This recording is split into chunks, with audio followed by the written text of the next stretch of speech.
Let's go around the room here. Chris Cody, you start. Pronounce the name of the Miami Heat's point guard, please.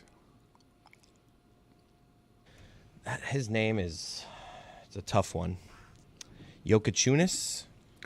Bill, you want to take a crack at it? First and last name. All right, let me see how it's spelled here. That's what I was like. Hold on. Loading. The point guard? Is that what you said? Yep. Tyler Hero. Nope. Davion Mitchell. Nope. Those are the only 2 point guards listed on this roster. Well, keep going. The one that's 1 for 15 from Summer League in 3 games has missed all his threes and has 12 turnovers. Summer League. Hold on.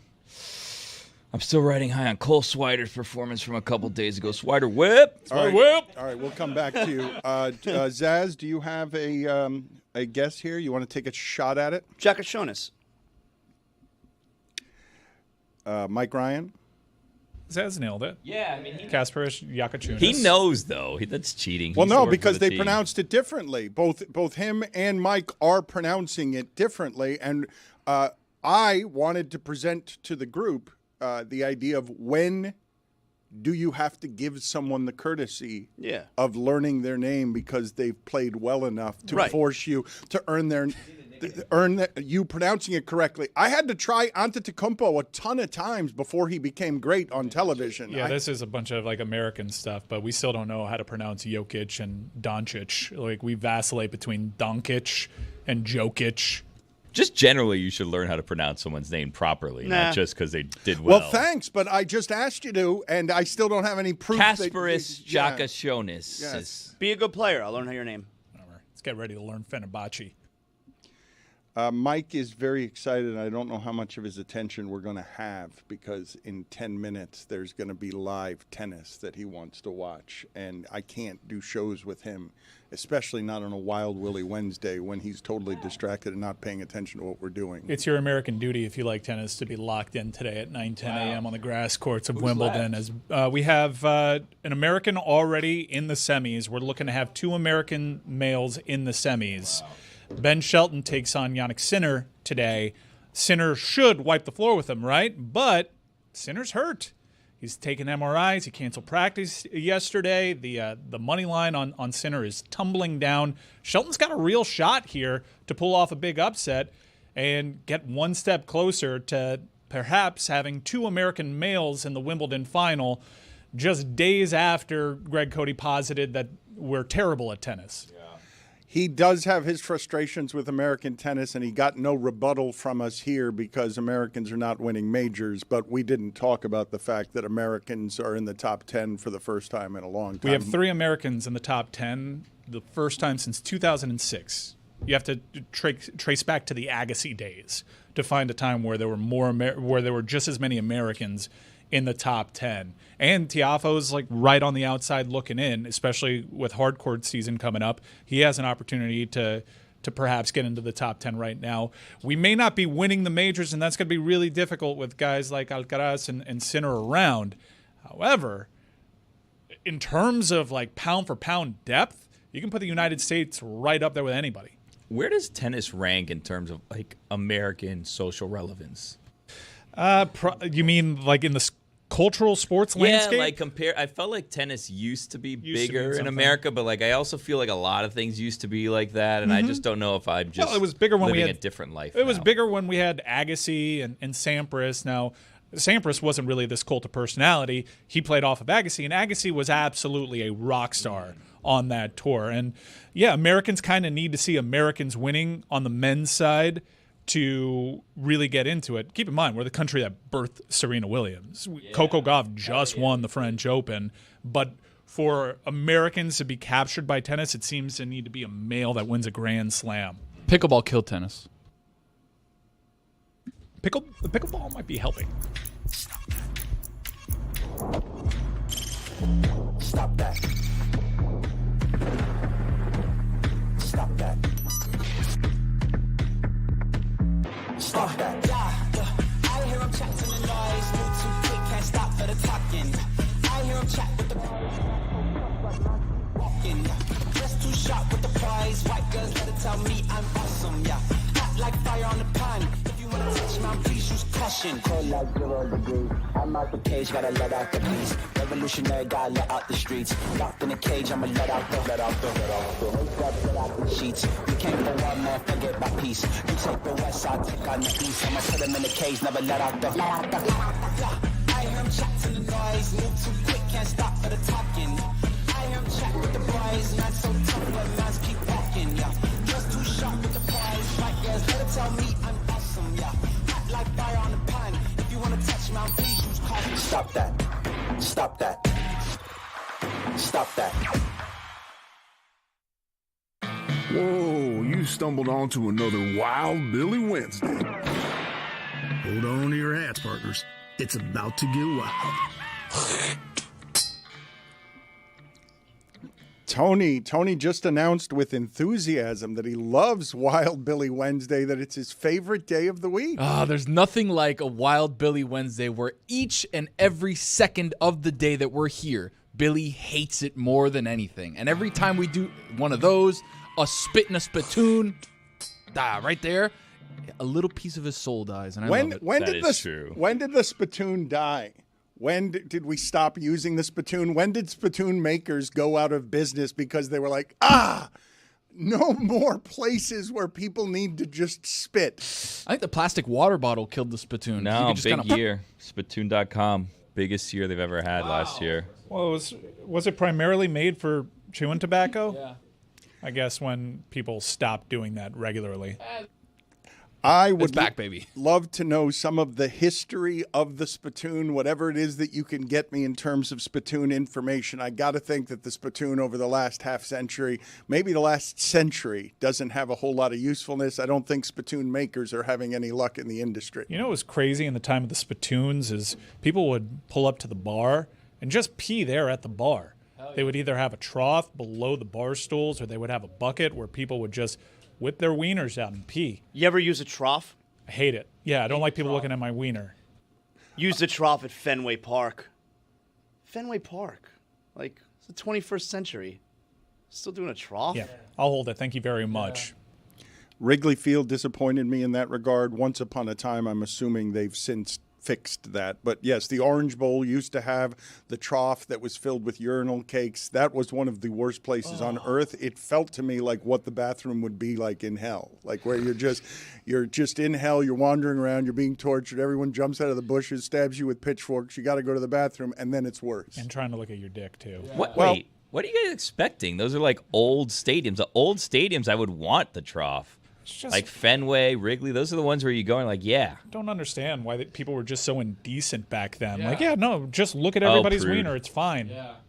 Well, since you've now brought that up, I want to go to Billy here because I overheard, because I, to be honest, I was listening to a conversation that I was not involved in. Yeah, this sounds like a betrayal. A betrayal is coming, yes, because I heard you this morning say to somebody that you were talking to that your doctor asked you, how are your privates? And your response was, isn't that a question for you? Well, no, it's an upcoming conversation to be had. I'm going to a dermatologist, and the dermatologist does like a full like body scan. Yeah. Where they see you, they look you up and down, not in an inappropriate way, in a professional way. That's their job. They're checking How your would you know skin. the difference? I don't know, but I assume that it's professional. It always seems professional. It's consensual, but in an appropriate way because I'm married. So I consent to the doctor doing their job of looking up me up and down in a state of undress, but not in a way that is, inappropriate to my marriage. It's appropriate in this context for doctor reasons. What was I overhearing, though, in terms of it seemed like you were deeply uncomfortable, and I must have misheard because I thought it was a doctor you had just gone to and asked, or that doctor had asked you, how are your privates? And I thought your response was, isn't that a question for you? Well, so no, when they go and they look you up and down, it's the same. It's an annual checkup that I'm going for, but they look at my butt. Yeah. They'll tell me, all right, now either pull down your underwear. We need to check out your butt. Or like last year, they checked one cheek at a time, which I thought was weird. It's like we just check it all at once instead of pulling one side down, then pulling it up, then pulling the other side down. We just pull down because you're in the robe and you're just wearing your undies. Even socks come off because they check your feet. Are you standing in this? Or yeah, I'm standing. Is it like a kneel down, like bend over kind of situation? No, because they got to check everything. I don't know. I'm asking. I thought usually Not you the put dermatologist. You put your hands on you put your hands on that paper, that cruddy paper that they put over the bed. I've never been told to put my hands somewhere. I've never had someone lift one cheek and then lift the other. No, they don't lift the cheek. They lowered the underwear on one side, and I had like a half thong while they checked one side, and then they lowered the other. And I was like, we could just pull it down and check it all at once. We don't need to do this. Which doctor is They're this? Dermatologists. So they're checking for like, I guess like Skin. They're checking your skin skin. I have skin on my cancers butt. and- I hate to say it. I have skin on my butt. No, it's all right. I just don't go to the dermatologist. Big mistake. You gotta Big go. mistake. Gotta check. Look at my skin. I obviously Skin go cancer. every year, and I recently went, and the same thing happened to me. Except I didn't get the butt check. I get the whole body, like legs, arms, neck. Underwear on or everything. off? Underwear's on. We're in agreement that you should definitely be going to the dermatologist. Thank you. And I do. And when I go, I got the same thing, but I didn't get the butt check. The guy basically at the end, he goes, anything in the private areas you want me to check out? And like Billy, I'm like, I mean, I don't know the answer to this question. Some of us have a cute butt that they I want like to to check. I like to think no. And then but I was just like, I think I'm good. So I never got that area checked. Not the butt or the front. Well, the front they normally just avoid, but like the last year they're like, anything in your privates that you want me to check? And I'm kind of like, I don't know. I think everything's fine, but I don't just want to like whip it out and then have it be like this like I'm trying again. Married man here, you know. I appropriately am checked out and not ogled because that's inappropriate. I'm appropriately checked in a state of undress, but I'm not just going to like expose everything Check if these. it's not part of the test. So it's kind of like, do you think you're good? I'm like, I think so, but I don't know. But then I'm not. So I'm just assuming I am. So if something kills me, it's probably in that area. Put it on the poll, please, at Le Batard Show. Do you know that your privates are okay without a dermatologist's help? A dermatologist could find something on my arm that I think is just a freckle or fine, and then they're like, we need to take like a biopsy of that. So and honestly, too, like I don't want a biopsy of that area. It seemed like it would hurt a lot. This is why I've said I want an older doctor. If I have like a 60-year-old, I'm like, check out my balls. Whereas the guy's like my age. Before the thing, he's like, oh, where do you golf around here? We're like connecting. And then afterwards, he's like, let me see. And I'm just like, no, I feel like we're friends now. I don't want to show you my balls. So you prefer no small talk. No, don't ask me about my golf game. So wait, but you Do it after the check. No, but it sounds like you'd prefer to be anonymous. Like you don't want this person to even know your name. You don't want anything. Yes. So they're going to know the most intimate stuff about you, but you don't want them to know anything about you. So, Chris, you just want to have a glory hole dermatologist. Don't where you ask just kind of put it in, and then people check it out, and they're like, all right, he's good. Ask Keep me it my moving. handicap after. Can I tell you something that I used to do? I would think that they would tell you about your handicap when they were looking at it. So here's something that I used to do along the same lines, but it's different. So like growing up Catholic, you'd have to go to confession and all this stuff, right? I would go to like random churches to go to confession because I'm like, I don't want this priest knowing any of my dirty business. I know that you're supposed to keep it a secret. How dirty was your business? Well, whatever it is, you know, like I lied 3 times this month. I don't want them to know that because then like something happens and then all of a sudden then I could get like blackmailed by the priest. Or the priest stands up during mass and like, Billy Gill's a liar. And it's like, whoa, Father, forgive me for my sins. You guys aren't going to be able to defeat me the rest of your life in terms of the worst story in this regard that any of us have. Well, I haven't because- shown my wiener yet, so maybe. Nope. You will not have a better story. You're not going than to me. strong arm me into showing my wiener today. We're still calling it wiener, huh? I will use a weak Professionally. arm. I will use a weak Scientific arm terms. to push you away. I don't need a strong arm to push you away here. There is nothing that will happen to you at any examination the rest of your life that is worse than my story here, which is that I was at a testicular ultrasound. I had my legs up in the air. And I'm as vulnerable as all of you can imagine that is. And I still remember the look the way you would if you were damaged or scarred by something. Between my legs of a face popping up and saying to me at that moment, I'm such a big fan. I like that. How are the twins doing? by the way? Disarming.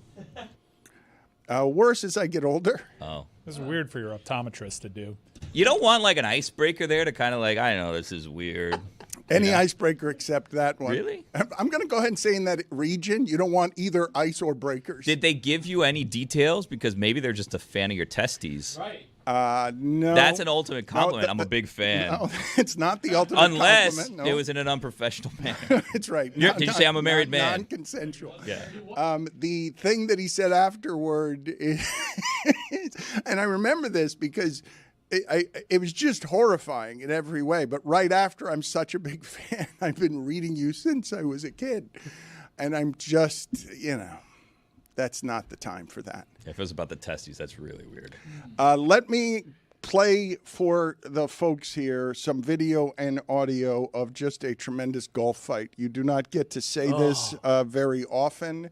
I can't say for sure that I've ever around here shown a video of any kind of a golf fight. Like, what do you guys imagine a golf fight looks like?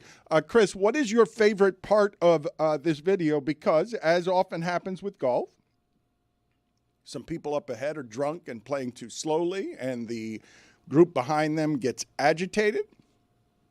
And what happens next is that the people who were drunk and are objecting to the people who are agitated don't know or realize that there's a former Florida Panthers enforcer in the group that would like them to move along a little bit.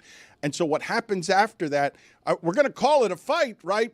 But this is one-sided. It's not two people fighting. It's one person who's fighting and the other person is just taking a beating. Well, no, but it's two active participants. It's not like one guy decided, all right, I'm going to beat the shit out of you. Like, it's two active participants. All right, well, let's play that now so that you guys can have all of the context for this.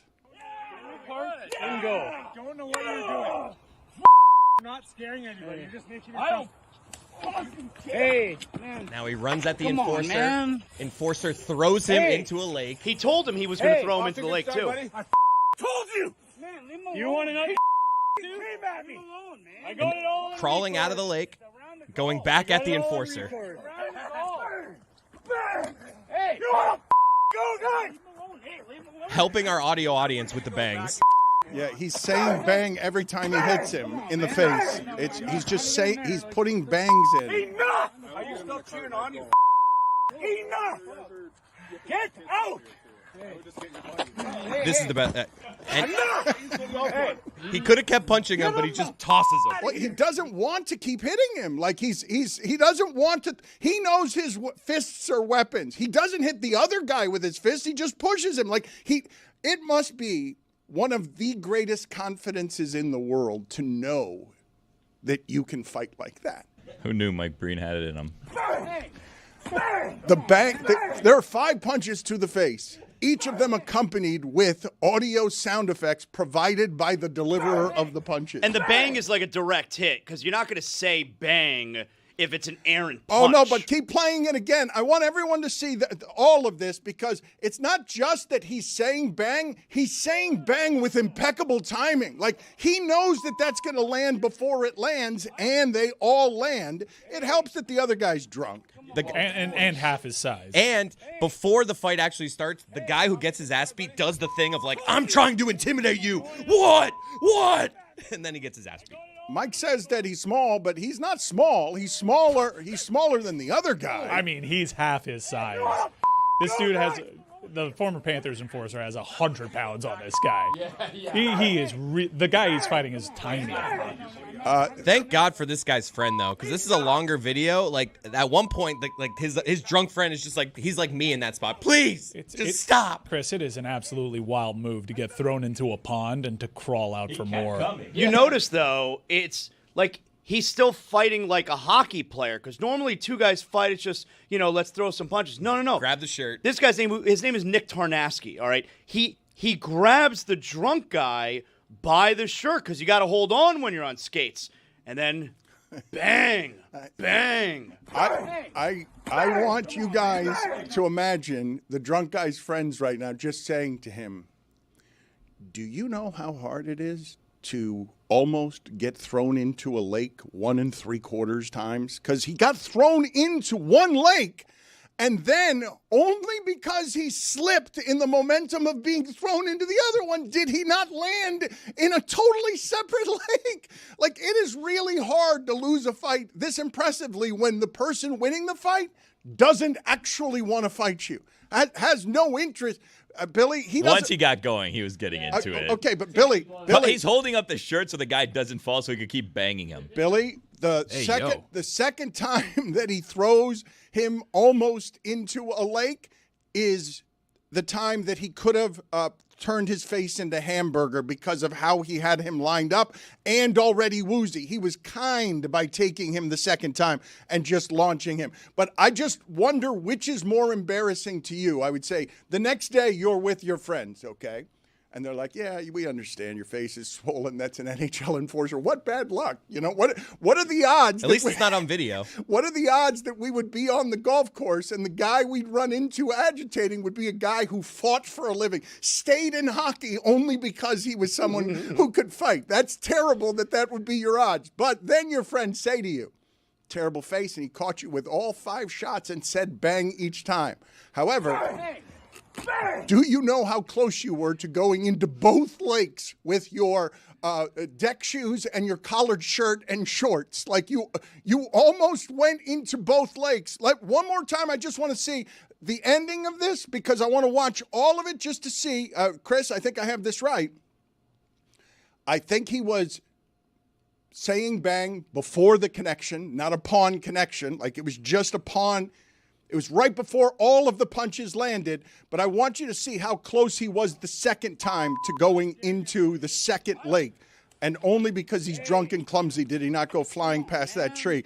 I can't believe he told him he was going to throw him in the lake and then did. He just did it. The lake was not close when he said it. And the way he crawls out of the lake here. It's just... Did you hear in the background the enforcer's friend says once that guy falls into the lake, he says, "Good start, buddy." They're also trying to deter with, I'm recording this. I got it all on record. Now watch here on the charge here. Now watch when Jason Kelce starts to stagger here and then charges right past him. You can see Jason Kelce's got no shot here. He almost Just lawn darted. So he almost slides through the marsh into the For a second time into a pond. You have to lie to him, right? Like, if you're Got his it friends, all like, on record. should have seen the other guy.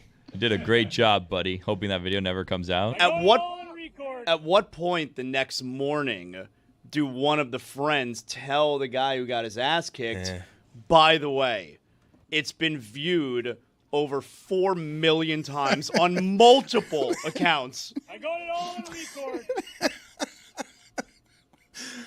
record. Billy, the Marlins have now won 11 straight road games. Yesterday, they allow a first-inning home run and then scored 10 unanswered. In the last month, the Marlins have won more road games than all of the following teams combined in the last month. Yankees, Mets, Cubs, Braves. The Marlins have won 11 road games in a row. The Braves have won 15 road games all season. Braves suck. Billy. I've been telling you. No one wants to listen to me. The Braves are still better than the Marlins. No, they are not. Well, they're behind them in the standings. Their run differential is much better than the Marlins. Yeah, only by 52. But the Marlins can hit the baseball. And I believe that run differential over the first half of the season is distorted because of what happened the first month. And I don't know if it's real, but their hitting seems real. Like, they club the baseball. I don't think it's a hot streak, Billy. Are your thoughts that this is some sort of hot streak? I don't know where it is. I mean, yes, they've won 11 straight road games, 7 out of the last 10. Like, they're hot right now. Things are clicking. I don't know that this is sustainable or this is who they actually are. I mean, they're still not in the playoffs. In the wild card, they're, I think, 7 games out. But it's a fun surprise that they're this exciting of a team. I don't think anyone had these expectations going into this season. But I don't know. You're now headed towards a trade deadline where we assume they were just going to sell off whatever pieces people wanted, and now you have to wonder, like, do we add now? Because you're, again, 7.5 out of the wild card. There's so many teams ahead of you right now that I think you trade Sandy if you get the haul that you're hoping for, but don't settle for anything less. I do think it's interesting. I think you made the point yesterday how it's a young team, so you would assume they're going to continue getting better. They're going to continue improving, as opposed to an older team, which, might run out of gas. Billy, what I'd like to know, because I believe they're just below average in terms of offense, but they have not been over the last month or 6 weeks. Like, they are just crushing the baseball. Some details, Dan. Over the course of the full season, they're 19th in runs per game. However, they're roughly around 10th in batting average and 4th in at-bats per game, so they're getting some looks. I don't know that plate discipline is great, but they do hit the ball. You just don't believe in it yet, right, Billy? You're not going to believe this kind of winning on the road, and they're beating teams that are winning teams, right? The Reds might just be a 500 team, but they are still they go into the series as a winning team. 11 in a row on the road. I'm going to say it again. That's more than the combination of the Braves, Yankees, Mets, and Cubs have on the road since June 12th. That's not merely a surprise. Nah, that's baseball. I mean, who records things since June 12th? Fair enough. That's a Tim Reynolds stat, incidentally. That is not my stat. You can say that is just baseball, but where are you on this team? You're not going to give them your hope yet. You don't believe it. It's certainly, you're not meeting this with anything other than, like, publicly No, right now it's fun. talking about it. You're meeting it with skepticism. You're not meeting it with enthusiasm. I thought last week, you didn't like that they were playing well. I didn't? Yeah, I went to the game. They lost. No. I what I mean is you didn't like that you were going to be you were going to have emotion in this team. You didn't expect that you were going to have to care about. Oh, this I team. didn't want to be emotionally Right. invested. Yes, in it. yeah, that's right. No, it's fun. I mean, it's exciting, and when they come back to town, I would encourage anyone to go out and watch them. They're a fun young team. It's not exactly reminiscent of the 2006 Marlins that everyone fell in love with. That was the surprise team where it's wow, Jorge Cantu, Mike Jacobs, Dan Uggla, all of them, right? Where it's I can't believe they might go on a run. Are they going to make the playoffs? That's how I guess you could compare them. I wouldn't say I have that feeling about them, but it's a fun team, and it's young pieces that you could theoretically build around. And so far, we're seeing that Peter Bendik's got a lot of these guys when they were just out there for anyone to have. And he's made them, a competitive-ish team. I don't think that this is a team that's going to get to the playoffs and go on a long run in the playoffs. But, I mean, it's a surprising team. It's a fun young team. I just want games that matter the second half of the season. Well, I mean, to matter to what extent? That you're interested in. Yeah, no, you can be interested in. I don't think that they're going to go on a long playoff run here, but it's a fun team to watch. It's an exciting team. They're never totally out of it. Even the other day, the 4th of July, they ended up losing that game, but they had runners on first and second, down 1 in the 9th inning. It was a fun game. How many are they back right now? 7. They're 7.5 in the wild card. They're 10 in the East right now. No, forget about the East. Oh. If you're remember that. Forget about that. If you're within 5 games, when you get into August, you got a team you can watch. I mean, the thing though, Zaz, is that now with the 3 wild card spots, everyone's in it. Back in 2003 when it was a wild card and it was 5 teams at 5 games back, you're okay, I can get it. Now, virtually everyone is in it at some point in the season. But if they keep playing, they could get that 3rd spot. I mean, just 2 years ago they were in the playoffs. They'll probably keep playing, right? Yeah, no, they're going to keep playing. I would think. I think that's a good assumption. By the way, I have a quick update. Spittoon's still very popular at wine tastings. Yeah. Well, yes, that's not what I'm talking about, though. But fair enough. Used as I guess it's still used as a spittoon when you're spitting out wine. But that was helpful, man. The sound that we're playing of a ting off of a spittoon, that is tobacco juice. Yeah, were people eating that. BBs? What makes that sound? It's a good question.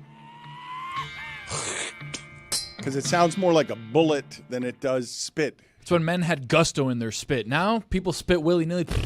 Show us how to spit. Show us how to spit. You really want Tony. me to spit? Yeah. Spit in Mike's cup right there. Tony, don't listen to him. Please don't listen to him. You're It's bad. Wild Billy Wednesday. Dan, I Yes, have to listen to no, everything I want to says, see how men apparently. spit. You did the loogie thing, so is it thank in you. your mouth now? Yeah. No, it was dry. Yeah, the only way that would have worked if it had been hanging from Billy's face by the end of it. Why? I wanted to so bad. Tony wants to teach us how men spit. So I want to know from the group what you guys imagine the reaction the drunk golf guy would have had if, as he's squaring up flexing and sort of doing a guerrilla scream trying to intimidate a former NHL enforcer. If I had gone up to him at that point, because I don't know what's the drunkest any of you have been, and said to him, look, according to hockeyfights.com, this guy has 167 professional hockey fights.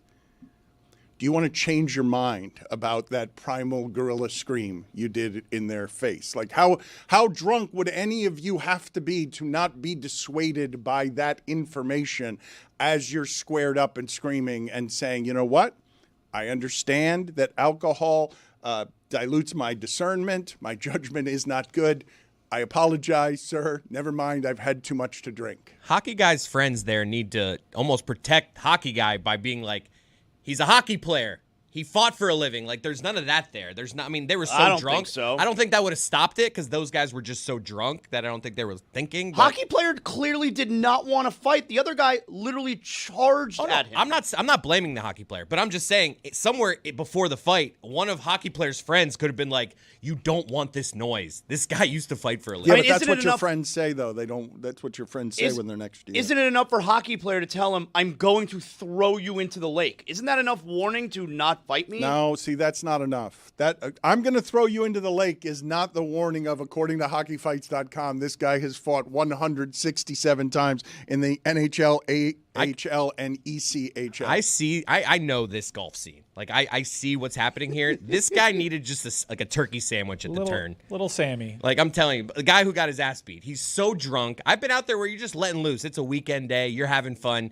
Around the turn, you got to knock down that turkey sandwich. You got to put something in there. It's tough to be that drunk because at around like 6 holes in, you're like, all right, let's get a snack. Right. Let's nosh on a little something here. That's 16th hole, probably no food. That dude's just freebasing 151. The guy who got beat up, what do we guess his line of work is? Why are we doing that? You think that he's got a line of work that is... I'm wondering when that video is viewed 4 million times, does his employer look and say, I don't know if it's the right place for you anymore? It depends. Do you want to buy a house from the guy that's viral for getting beat up, or do you not want to buy a house from that guy? You'll buy a house from What's anyone? the interest From rate? anybody, Dan. It's Have you hard. seen the prices out here in Kendall, Give me a Dan? good interest rate. I'll buy from that guy.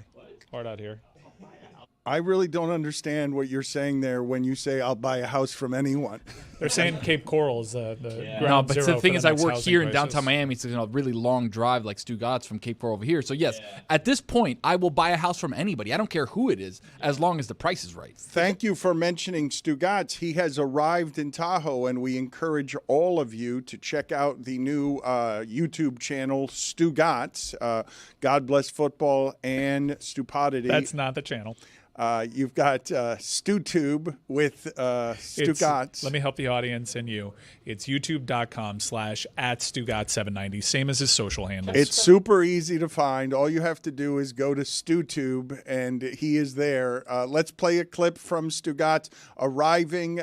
He has arrived in Tahoe, and Billy has been wise enough not to go on this trip because there are going to be hard times with reimbursements if Stugotz is taking control of his own vehicle, and Taylor has already learned this the hard way.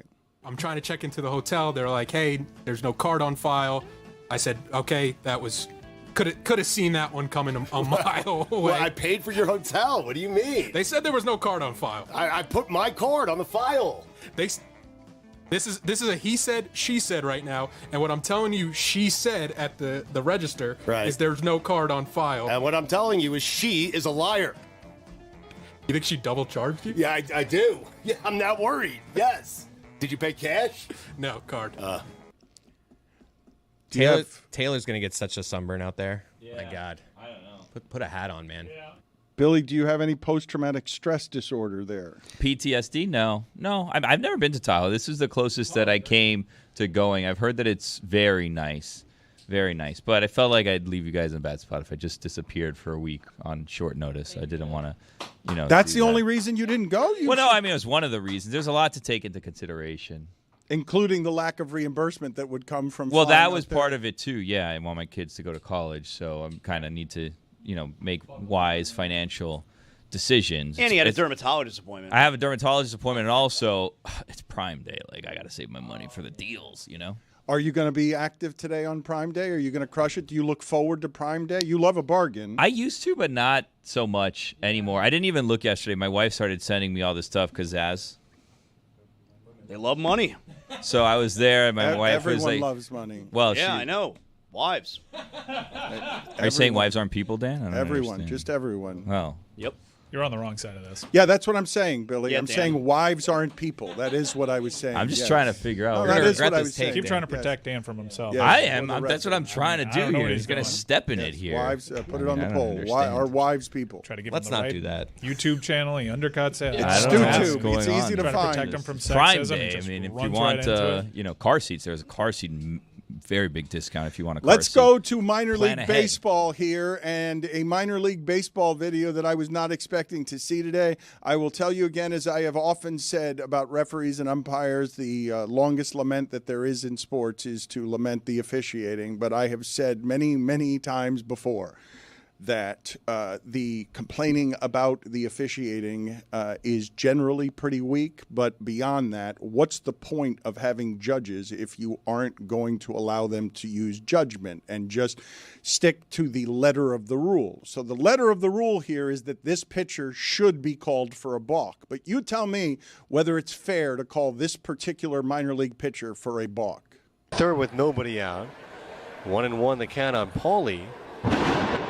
A huge crash of lightning as Contreras kicked. And it's a ball. Wow. Get out of here. They're going to call that a balk and everybody jumped. Mother Nature gives Jacksonville a run. It's 2-1. And Norfolk is arguing the call, but I don't know how you could argue that. Unfortunately. Don't know how? No. Don't do that. I want to say the F word so bad right now. Get out of here. For the audio audience, the pitcher starts his windup, and in the middle, the lightning strikes, and he just gets jolted by it and stops His mid-pitch. leg was up, and he just stopped. He did because- not get jolted It by was it. super loud and scary. Everybody on the field jumped, including wait. Mr. Tough Guy Umpire. Hold on a second. I want to just show the audio audience what they just realized a second ago, because Chris tried to be helpful for the audience and used the word jolt, which now has us showing video of a pitcher being struck by lightning, collapsing on the mound, being smoldering, and the ump coming out and saying that's a balk. Figuratively jolted. I'm not sure that umpire wouldn't have ruled that. Jolted is the exact Shouldn't have. wrong Worse- yeah, verb. I see that. Jolted is... When I say if you're The trying, worst word I could have if you're trying to describe something for the audio audience that does not confuse them about a strike of lightning, He was startled. jolted makes it sound, and Zaz is right about this.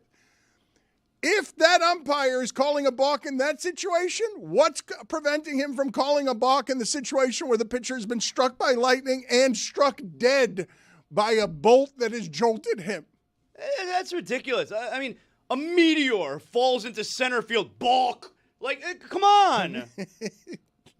Put it on the poll at Le Batard Show. Would the umpire call a balk if the pitcher saw a meteor strike the foot of the mound? They're there to interpret the rules, right? That's quite literal. Everyone on the field jumps because a huge... Why is this game being played, by the way? Yeah. That is terrible. That is lightning that is very close by. You can't be doing that. You hold your arms up and no harm, no foul. Everybody understands what happened. But can you entertain the hypothetical, please? If this umpire is willing to call this in this situation, then he also, in the name of consistency, has to call it if the pitcher has been struck by lightning and lost a leg during the middle of his kick. If they were jolted. Well, hold on a second. In a dark night, didn't Troy Polamalu keep playing as the field was completely falling apart? They didn't stop play on that. Like, once the play is going on, you got to play, whether Bane's there or not. It was Hines Ward, I think, not Troy Polamalu. Was it? Yeah, but either way, they Weird both to be gave returning a kick. 110%. I don't know. Thank you, Tony. Consistency, You right? should That's be what we're doing. accurate if you're willing. As you're always willing to help, Billy. You should do so with the correct information. I thanked him. It'd be weird, Troy Polamalu returning a kick, which is what the opening scene is, where he has the kickoff and then he returns the kick for a touchdown. It's Troy Polamalu. To be fair, It'd be Hines weird. Ward returning a kick is also weird. Yeah. True. It really wasn't his game. You know, no ACL. Just didn't have one. Like, born without it? Just didn't have an ACL and had a Hall of Fame career, arguably. Is it arguable or is it? No, he's Is he a No, Hall of Fame guy? He is not in the Hall of Fame. Should he be? Nope, that's why he's not in.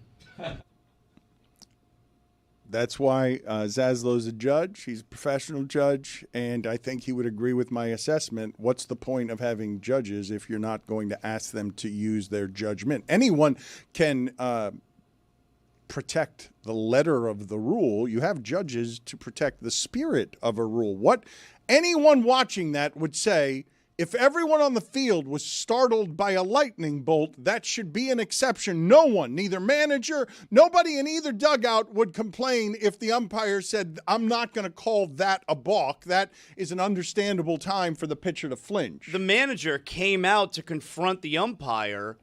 Like, what does the umpire say to him? The manager definitely came out and said, yo, what the hell? There are lightning delays in baseball. Why can't that just be, hey, the game is paused? Precisely. Of all the rules to enforce there, how about the weather ones? Oh, and by the way, I don't know if we mentioned, like the balk brought in a run. Yes, everybody advanced. Go Shrimp.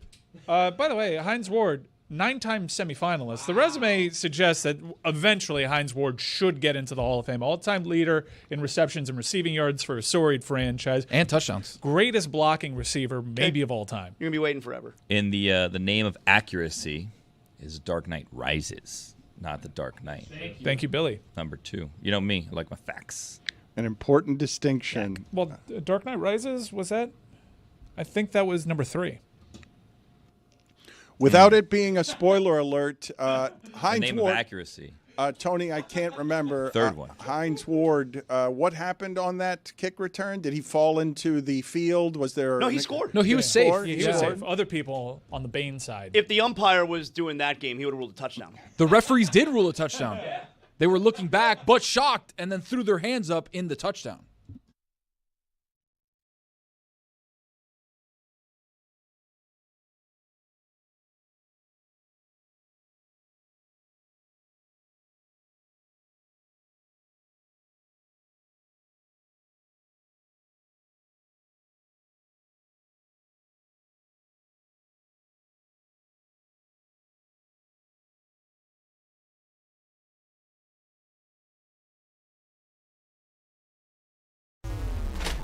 The press box has changed. But Mike said it best. The press box has changed. I mean, seriously, get over yourself. We're going to talk during the post game. Tim Reynolds, enough. I mean, enough. I mean, seriously. you just got to know when You're the not allowed to cheer in the press box. Did you know that? Well, I did. They were cheering for Will Manso. I think that's allowed. And Goldie. If the Dan Le Batard Show comes to a hockey press box, hilarity is going to ensue.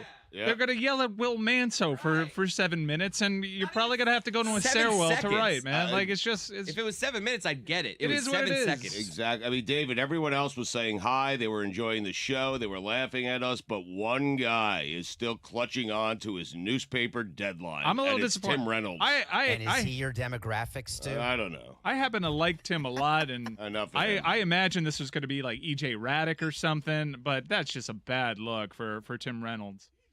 Listen, I went I up do to him appreciate afterwards.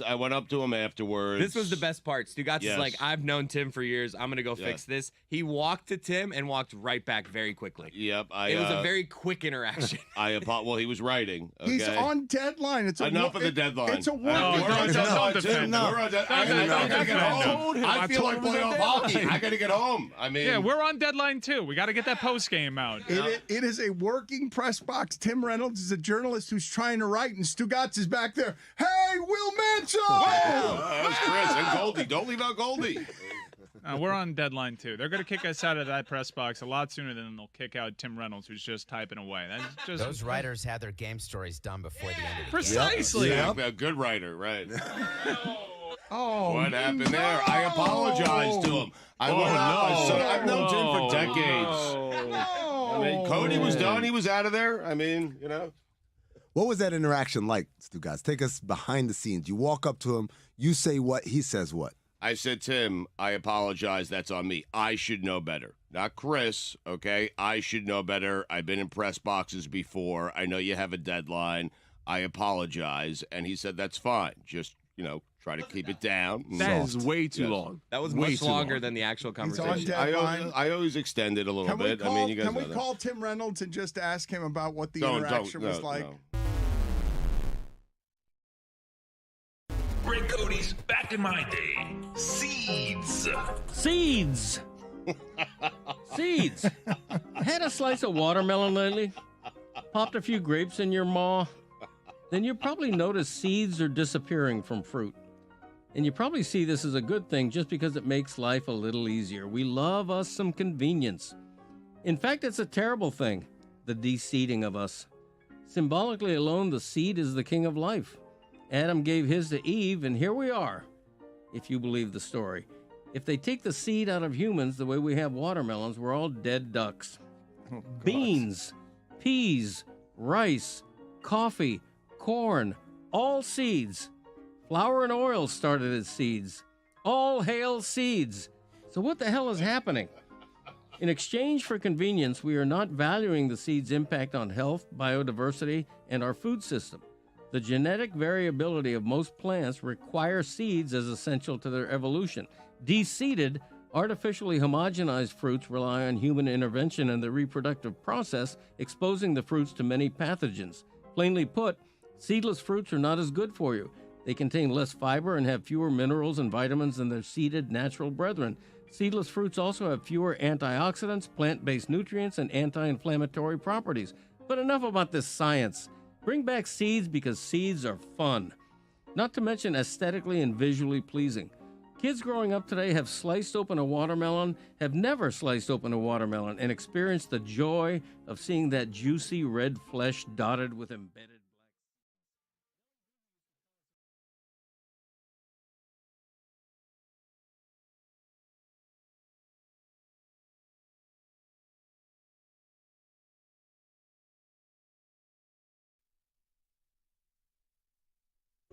This episode is presented by DraftKings. DraftKings, the crown is yours. Do you guys know the term micro bet? Do you guys know, are you familiar with what a micro bet Is that like a prop? is? It is a Like prop. a dollar bet, $2 bet. Nope, that is a good guess, but it is the reason that Luis Ortiz, Nationals pitcher, is on indefinite Guardian, excuse me. He's with Cleveland. Yes, my bad. He is on leave because he got caught, or allegedly has been removed because when they studied some micro bets being made, they saw in 3 different states, allegedly, people had bet that his first pitch of an inning would be either a ball or a hit by pitch. And it happened twice, and there were bets coming from different states, and the pitches were well outside of the strike zone and were balls, and they were winning bets. And a lot of people are pointing to that as an alarm and saying that's one of the reasons that you should eliminate prop bets. And I'm saying that's exactly the reason that you keep prop bets, because that's how that gets caught. That is remarkably dumb because no one else is betting that. So there's no one else in the world that's taking those bets except the people who are making the bets because they know something in 3 different states. That's how and why that gets flagged. Like, which is more unusual, that right there that you just described, or, you know, the people betting Jonte Porter under 2.5 rebounds, you know? It's both so stupid that you would think you wouldn't get caught there. I'm still unclear what exactly a micro bet is. Small real-time wagers. So, like, in the game, like a specific... What happens next? A lot easier to do in football because the pace of the game allows for this. Like, for bigger games like the Super Bowl, what will the result of the next play be? You can get that on a lot of major sports books. I'd say, though, that once you're in the position of needing the action that desperately, I would call for help on where it is that some of your gambling problems are. If you need action so desperately that you're on a Guardians game betting whether the first pitch is going to be a ball or a strike. And That's living. That is living. That sounds like a perfect Wednesday afternoon. So I'm glad we covered the full spectrum here. Do so responsibly or seek help. Wherever you land in there, just do it the right way, responsibly, and don't do it with some inside information because you're going to get pinched these days. That is how people get caught on their stupidity, when the bets are that stupid that no one else is making them except the people in 3 states who know something. But it could just be a junk, it could just be someone who loves action. Like if I'm obscurely betting this thing, Yes. someone's going to look at it and be like, that must be that pitcher, because who else would bet that? I'll tell you who else would. I would. Yeah, but they seize on suspicious betting patterns. Things like that can stick out, especially if it doesn't necessarily reflect previous action. Like, why are you only locked in on this pitcher for this game? Also, outsized bets. They do all sorts of investigations, trace it back on social media to see if an influencer's put this bet out there, and it's actually really easy for them to determine. They have a lot of data. Also, the pitch, or one of the pitches in question, was like 15 feet outside, bounced and hit the It happens. screen Two of them behind were. home plate. Yeah, It like, happens. not even close to being a strike. Let's leave no room for error here. I don't want to accidentally throw a strike here. Well, what you don't want is someone swinging and fouling it off. You don't want to get Angel Hernandez, where he calls a ball a strike, and you're like, no. I missed that call. It's probably why they got him out of the game. Gambling integrity. I like the idea that he throws the ball in the dirt, and if the umpire calls it a strike, does he argue? Watch! Screams and yells. DeMaurice Smith is writing a book, and I'm wondering, or it's coming out in August. He's written the book, and he's gone after Roger Goodell in it. He goes after Aaron Rodgers in it. What were your thoughts, Zaslow, when you heard that the head of the NFL Players Union was writing a book in which he goes after an assortment of people? My thought was this tracks. Like, this is. I feel like this is what we heard about DeMaurice Smith when he was running the union, that he was not liked and that there was something off about him. And now you have a former union chief who's writing a book that comes off, at least from the quotes that we're seeing in the book, comes off super low rent. It does? I think so, yeah. Yeah. Because? Well, because, I mean, it seems like, it seems unprofessional, the things that he's saying there. And why would you? And he's attacking both sides, So I guess you're being fair in that sense that he's attacking both sides. But man, it seems like low hanging fruit. Going Goodell. Let's make sure we say something bad about him. Everybody knows about him. Jerry Jones. Let's make sure you know something bad about him. And this way you get the quotes out there, and it sounds salacious, and people are into it. I just remember hearing from anonymous players that DeMaurice Smith, something off there. I have talked. What are you laughing about, Billy? Anonymous players just reach out to Zaz. This Maurice Smith, I got to tell you something. You don't believe that anonymous players reach out to me? I just don't understand why anonymous NFL players are reaching out to you to take shots at the union head. Something wrong there. Billy, he used to host a show with an anonymous football player. Let me get the quotes. Rom dog. He calls Roger Goodell a, quote, cold, dark void. He calls Jerry Jones cheap. Quote, if Jerry Jones saw a dollar bill on the ground, I truly believe he'd stop and pick it up. Wouldn't you? Yeah, I don't think that's an indictment Cash. of Jerry Jones. I asked Wayne Huizenga, the former owner of the Marlins and Dolphins, that question one time. What is the lowest amount of money that you would stop and pick up on the floor? And he's like, a penny. Wow. I missed those days. Whew. Well, DeMaurice Smith thinks that's lame. Just want to be abundantly clear to this beloved football player that I love with all my heart, that I want no smoke with. I was not calling you anonymous. I was just trying to protect your privacy, Rom Dog. I love Romberg, so he's you're the not lumping man. me into that. No, I'm not taking a shot. You love did Romberg. take a shot. No, by I didn't. calling- No, don't you do that. No, I wasn't. I was making a joke. Contextually, I'm covered. You stop stirring up shit. I think that was the shot right there Yeah, that Dan you just did. did. Whoa. We had to save your life from Joaquin Gonzalez one time, and Romberg probably Is had that a right? hand. Yeah, that was crazy. Stop stirring up shit. Really? The death of Peepo, yeah. Really? Mike Ryan took the opportunity when you mentioned that you talked to anonymous players to both make fun of you like Billy did. Why did Mike do that? I was helping out. Man, Mike just came and You started are- calling out Zaz, saying No. that no NFL players talked. It was wild. Dan, you're going down the wrong road here, pal. You made a joke that he hosted a show, a very popular morning show for many years with an anonymous NFL player. No, because a Canes I wasn't legend. going to rat him out. Billy was poking holes as to whether or not Zaz would have in his network former NFL players, and I don't want to dox Brett Romberg, but thank you, Dan, for totally having the joke go over here. Oh, okay, so you're saying that he was anonymous as in that's the person who was God. giving me the info as opposed to him being like a nobody. Precisely. How I'm am I friends the with only one Romberg. following this? It's crazy. is crazy. He would have said that about Leroy Hoard. I would have. But he does the show with Tobin. Ooh, I love Leroy Hoard. Who also did a show with Good Zazzo, show. but didn't play in the NFL. Not insulting these players. By the way, just a quick aside here as we're talking about the Dolphins. So I guess I don't follow this account, but it's a for you, dolphinstalk.com. This day in Dolphins history, July 9th, 1976.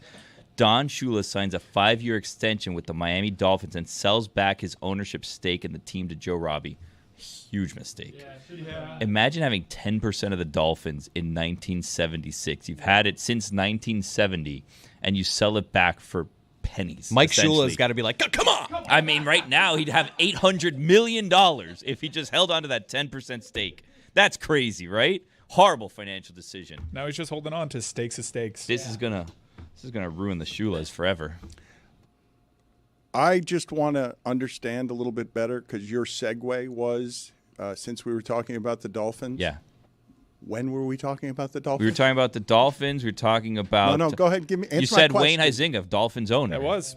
And Marlins owner, Wayne Huizenga. Contextually Former covered. Dolphins owner, Joe Robbie, and Dolphins coach and Hall of Famer, Man, Don this- Shula. I would say, though, that meant we were talking about picking up money, not talking about the Dolphins. Speaking of money, Don Shula could have had $800 million right now, the Shula estate, had he been smarter with his financial properties. Wednesdays move fast. Speaking of money, and because you guys are often interested in the salary cap, I am curious whether you're interested about the information that I'm about to give you on the salary cap. You saw that story recently from Pablo Torre Finds Out about how immediately after Deshaun Watson's guaranteed money contract, 2 days later, the owners got together and are like, we have to be able to fix this. We have to try and collude here and make sure that we stop all this guaranteed money. Do you want to know how much in Peyton Manning's initial contract, how much guaranteed money there was? Like when he came out in the draft? His initial contract, yes. Couple million, maybe? $0. Zero guaranteed dollars. Brock Purdy now has 70% of his money is guaranteed, even though you can't totally be sure how good Brock Purdy is.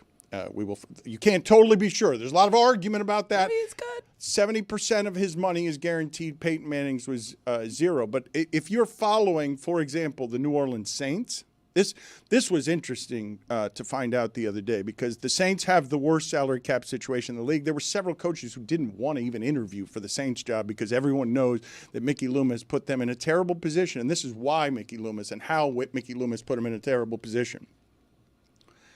They had to keep giving Drew Brees money, and the way that they got around the salary cap is by knowing that every year the salary cap goes up, and then they just sort of squeeze in every year some things that were questionable, had a lot of debt in them, were risky.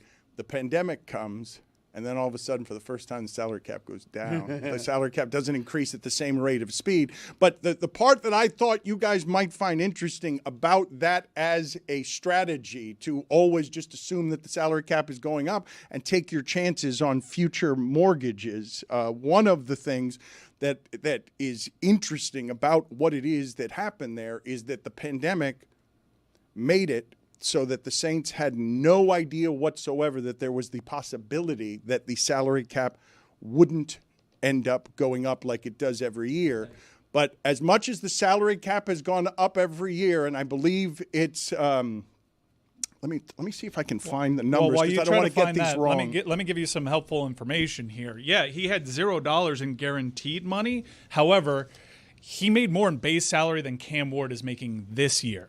The contract that he got was viewed to be so outrageous that it was hugely influential in what we have now, which is a rookie wage scale. So in base salary, way back then, more than 25 years ago, Peyton Manning was making as a number one pick more than this year's number one pick. Now you have signing bonuses that help mitigate that, and the guaranteed money is different than what Peyton Manning got, obviously, which was $0. But remember, Peyton Manning started this crazy run where people entered the league and they essentially, as quarterbacks, had the biggest contracts in the league, and that was unsustainable. What's also unsustainable is what I'm about to say to you, though, which is since Peyton Manning, the cap has gone up 346%. but the quarterback market has gone up 408%. So that the quarterback is now chewing up, eating up more and more of your salary cap, no matter how much it goes up. And then you get into a situation like the Saints were in, where they have to keep paying their quarterback, Drew Brees, because he's their legend. And now they've got a team that coaches don't want to coach. But they botched it. You get the replacement in waiting, and the league basically mandates you can take as many chances as you want on quarterbacks. Hell, look what Cleveland did this year in taking 2. They take Shador and Dylan Gabriel.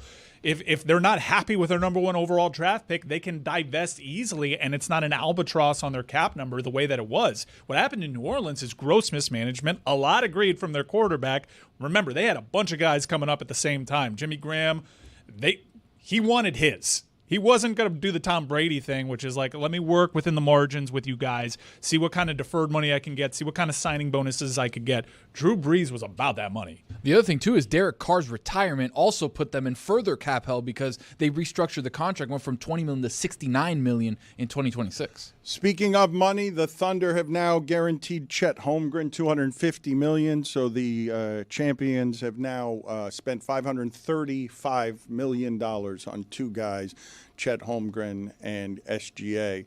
Zaslow, for those of you who might not know, is a giant Pearl Jam fan. Yes. How did you react to the news that Pearl Jam's drummer is retiring? Oh, Dan, I was very sad. I was very bummed about that, man. All of a sudden, Pearl Jam, out of nowhere, seemingly, they just wrapped up the tour. I saw them a bunch of times on this tour. I don't know if you remember that. And the drummer, Matt Cameron, he was with them for 27 years, and he steps down. I don't know what it means for the future, but they need a new drummer now. You can't have a band without a drummer, so I was upset about it. But here's the thing. All right, here's what I'm dealing with now. I'm very upset about something that's going on at home as a result, in the Zaslow mansion, as a result of Pearl Jam's drummer Matt Cameron leaving the band. My wife is celebrating this. That's garbage, right? My wife is celebrating Grounds this. for divorce. She's happy that he left the band because she thinks it means that the band overall is closer to retiring as a whole and no longer touring, because she hates when I go on tour with the band. She hates when I go and I, guess what, guys, spend money. Less money for her. On she going loves to it, see 'cause Pearl she loves Jam. money, yeah. Wives, Dan. Everyone loves money. And wives love money. And wives, they're part of everyone. Right, so my wife, she's chastising me around the house. You're done. No more Pearl Jam, you know. And I'm like, man, I really don't like you right now. He's heckling you. Who have you loved longer, Pearl Jam or your wife? Pearl Jam. Yeah, so if I were her, I would be very careful. I mean, I didn't say that I love Pearl Jam more, but okay, but my love affair with Pearl Jam is like twice as long as with her. Yeah. Yeah. So thank you. I'm glad you agree on that, the both of you. I wanted to discuss, though, with you guys, not how Zaz's wife feels about this. Oh, it's a problem. But I was a little startled a couple of weeks ago, okay, because the entirety of the room was making fun of me about sounding old in a number of different ways, talking about the death of rock and roll, but more specifically, being confused by how a rock band like Pearl Jam or Aerosmith was the one that I was thinking of, how that would even break today. How would that happen today? Is it even possible? As my old rock stars all look like, your friend Joey's old aunt. You've got Steven Tyler looking like, your friend's old Aunt Bonnie. You have... I believe all these photos are altered that we're showing on the screen. I don't believe that Steven Tyler photo is altered. I believe... Yes, it is. Yeah, they all are. This is off the internet. All right, well, but I'm telling you that Steven Tyler, find me better photos than those of my old rock stars, Ozzy Osbourne, Marilyn Manson. That Marilyn Manson picture is ridiculous. John Bon Jovi. That one's real. No, that's how he looks. That's how he looks. That's how Steven Tyler looks as well. But that's how Steven Tyler looks. Yeah, he has wrinkles. The other one looked like Julia Roberts. I think that photo is real.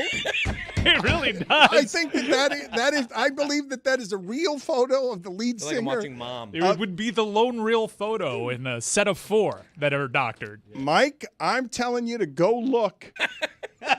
Go search the entirety of the internet for Steven Tyler photos, and you will find Steven Tyler crushed it with Ozzy Osbourne this weekend. And what I wanted to talk about was Black Sabbath and Ozzy Osbourne closing down Ozzy's career and what felt like celebrating the end of his life, because Ozzy Osbourne has been in poor health for a long time.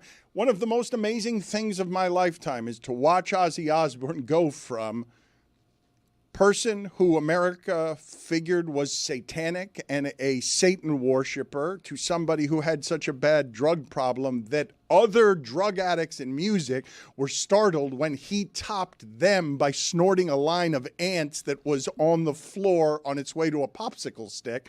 That guy becomes a sitcom dad somehow on reality television. They were the first reality TV family, I think, right? Seeing Ozzy Osbourne as a sitcom dad was confusing to me, given that my childhood was filled with warnings from priests about how he was a Satanist. But so Mike Ryan says to me when I'm like, how can an old-timey rock band even break today to become popular? And Mike Ryan's condescending response to me was, the arena across the street is going to be filled with a satanic band this weekend that is performing, and I'm going. Yeah. It happens all the time. Yeah, Ghost. Rock music is still chugging along. Ghost had a chart-topping album very recently. Rock music has kind of operated in the same space for the past 25 years. Really, ever since grunge had its moment in time, it hasn't dominated the music sphere.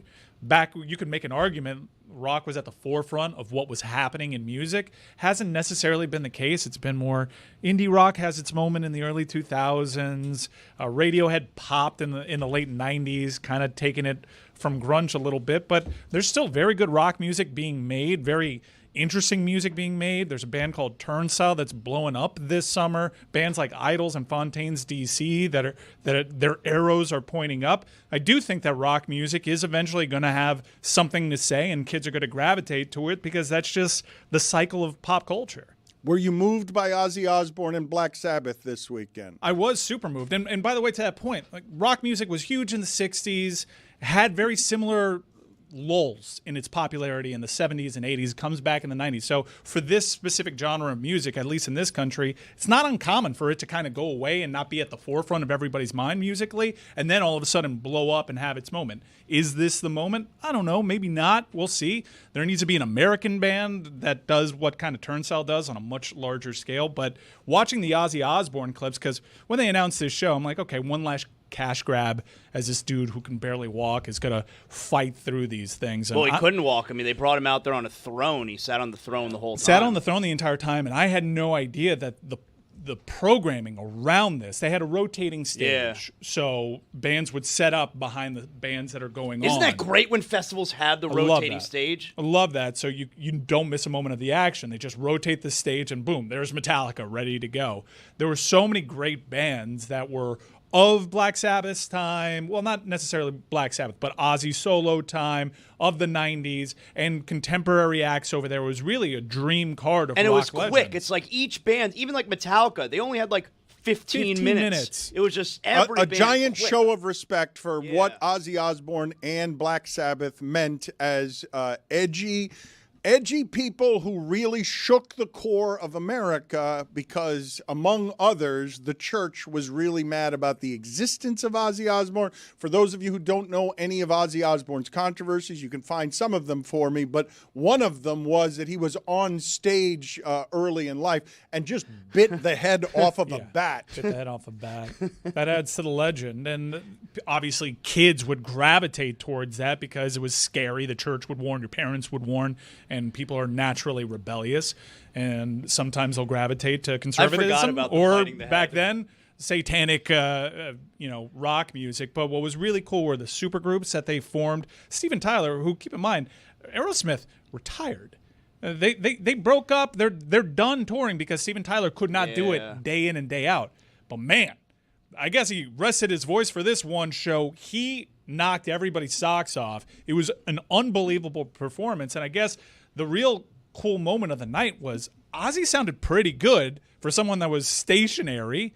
And it was beautiful moments. Ozzy and Black Sabbath, they do have some pretty songs that have deep, impactful lyrics. And to hear the audience sing it back to him, and you could see it wash across his frozen face, that, wow. Like, they love me. It was a wonderful moment where people get to show He got their emotional when he was singing Mama, I'm Coming Home. That was a goosebump-inducing moment. I have goosebumps right now, yeah, because you basically realize, wait, is this a funeral? Kind of felt like it. Mike's right. It was really great, Black Sabbath and then Ozzy playing together again. But, man, best part of the night, Steven Tyler stole the show. Like, that was... you want to talk about goosebumps. That was incredible because I remember Aerosmith was on tour last year with Black Crowes. I was going to go to that show. That's an amazing show. And they had to cancel because Steven Tyler just can't do it anymore. He had throat surgery. He can't sing anymore. It's over. He's 77 years old. And then all of a sudden we got Steven Tyler up there doing Whole Lotta Love by Led Zeppelin and just killing it. He stole the show. All right, I want to bring up a couple of things here off of what it is you guys are saying. I don't know if any of you have seen these documentaries. There's a Led Zeppelin documentary on Netflix. I haven't seen a whole lot of Led Zeppelin documentaries or information ever, so that must be some exclusive access. Hulu has one on Kiss. That's going to be less exclusive because Kiss is the most commercial band of all time. I don't get Kiss.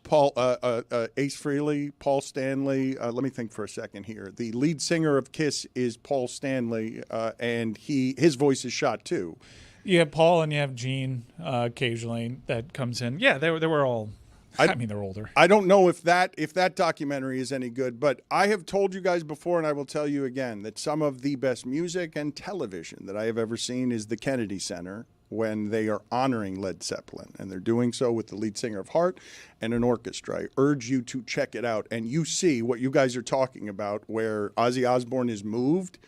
You see Led Zeppelin listening to their own music performed by a chorus and the lead singer for Heart, and you can see that their breath is taken away by seeing their own song performed by others in a way that overwhelms them. And I say again, not only was it some of the best music I have ever heard, it's some of the best television I've ever seen, the way that they used the crowd and showed you Led Zeppelin's band members just awed by seeing their own music performed that way. I mean, Jimmy Page and John Paul Jones, the remaining members, along with Robert Plant of Led Zeppelin, they've wanted to. There have been times in the past they've wanted to get back together and tour, and the prevailing thought is Robert Plant always says no because he just can't hit the notes anymore. Like, he can't sing the songs anymore. It doesn't necessarily. I guess they have a high standard. Look, if you try to watch a GNR right now, it's a little painful. Axl looked great, but he's lost so much weight. Yeah, but he sounds like dog crap. And when they returned, Axl was also injured, so he was doing the show from a throne. And when your lead singer, who used to have enormous energy, has to sit down, there's a palpable sadness. No matter how good the performance is, watching your old rock star, who is a symbol for youth, have to sit on the stage because he can't stand up, that's always sad, even if the music's good. Yeah, but I understand why Steven Tyler decided to step away. Probably watching these videos of Axl and Vince Neil, like, I have this higher pitched voice. When that goes, it sounds much worse than the more baritone dudes. And I don't want to go out like that. Some people are fine doing the cash grabs. I actually saw Robert Plant not too long ago. I saw him like maybe 7 years ago. I didn't think he sounded bad. Now, he doesn't sound like Zeppelin, Robert Plant, because very few can. But I think with the nostalgia, and especially that band, where the instrumentation is such a huge part of it, being able to watch Jimmy Page live would be as impressive, if not more so, than hearing Robert Plant. I would love to see one last go as someone that never really had the opportunity to see them. They're the greatest band ever. Like, I would travel anywhere to go see them if they were to play again. Daft Punk for me. Because we were talking about the Netflix promotion of Led Zeppelin, which I'm not familiar with Led Zeppelin ever giving access to any of this stuff. I don't know how good or not this documentary is, or how much they traded in exchange for that access. But when I asked you guys to give me Netflix best blockbuster movie ever, because they have things like Red Notice, cost $200 million. The Gray Man cost $250 million. And Netflix feels to me like it is trying to find the most mass audience with its giant movies, and it's missing by a note each time because it doesn't seem any of their giant movies are hitting. When I say Red Notice and The Gray Man had those kinds of budgets, that's bigger than Dune. That's bigger than Oppenheimer. That's bigger than Barbie. Does Netflix have a giant movie that they have made that is considered the best of their original programming? Because, again, they are trying. I've told you guys before that Netflix, as much as they're in the entertainment business, they're in the information. They're information business. Don't Look Up is I'm not telling you to not research it. I'm telling you that was a movie with Leo DiCaprio. What? Yes, with Adam McKay, Don't Look Up was a big success for them. Is that it did have a limited theatrical run before it went on Netflix, but that is a Netflix movie. I would say Carry On with Taron Egerton was a nice little 90s action throwback. And don't forget Extraction. I like that movie. Extraction, which spawned a sequel. Extraction, of course, main character Tyler Rake kills somebody with a rake. Yeah. Are you guys surprised when I'm telling you their big movies have bigger budgets than Oppenheimer and Barbie and Dune? I'm not so surprised by that because their business strategy is different. They don't necessarily care so much about what they spend on those things because they have a subscription model. So they're trying to get people to subscribe to their and hopefully they stash their credit card and forget that it's there. So I don't know. They could probably justify it. They keep doing it, although there are reports that Apple has tightened up its budget because Apple throws so much money at its original content, and it's not getting the same amount of eyes. According to this list, Red Notice is actually, which was a critical bomb. Red Notice is what is touted by Netflix as their most popular original film, followed by Carry On, followed by Don't Look Up. What about Bird Box? Bird Box is top 5. Fifth. Also there. The Adam Project is 4th. I love that movie. That was with Ryan Reynolds. I love that movie, Adam I'm Project. actually surprised because Extraction got critical acclaim and it was a really good action movie. It doesn't seem to be on this top 10 list. I've told you guys recently that I am watching baseball a lot more and that I am seeing just about every night in baseball somebody jump over the center field fence to make a catch. It happened last night again. Jackson Merrill did it for the Padres. You know, you saw that. I'm like, I guess I must be watching the same SportsCenter top plays. And then since then, 2 weeks have gone by, and all I see as I'm walking past TVs in airports and whatnot is some spectacular catch being made in the outfield. Well, let me explain to you what Jackson Merrill did last night. He clearly robbed a home run in a game that kept Arizona shut out for the game. They did not score a run. This would have won the game, this home run, because the Padres only scored 1 run in the game. But this is how much this is happening in this sport. Jackson Merrill reached over the center field fence and took a home run and then jogged into the dugout without any reaction whatsoever. The pitcher, raised his hands and was very happy because he hadn't lost the game, but Jackson Merrill had no reaction whatsoever to doing something that is now just a fly out in baseball because so many people are doing it. And to me, I've always thought that outside of hitting a home run on the last pitch of a game, that's got to be the best feeling that there is of any kind in baseball. I guess finishing a perfect game or no hitter, but an individual moment of feeling, there can't be a lot better in sports than the ballpark and the hitter don't know you have the ball. You know before everyone else knows that your athleticism has just prevented what could have been and what would have been a home run. Yeah, I like when the outfielder does the fake out.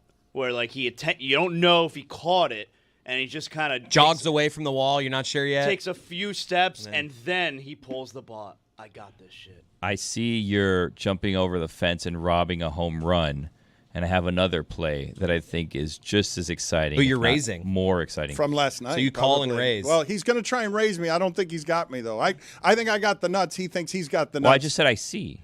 Yeah. That's I would not also a like to show see. up thing. Because I've got a nominee, too. Go for it. Well, there was a play yesterday where there's an inside the park walk-off home run. It's pretty good. Which is quite exciting.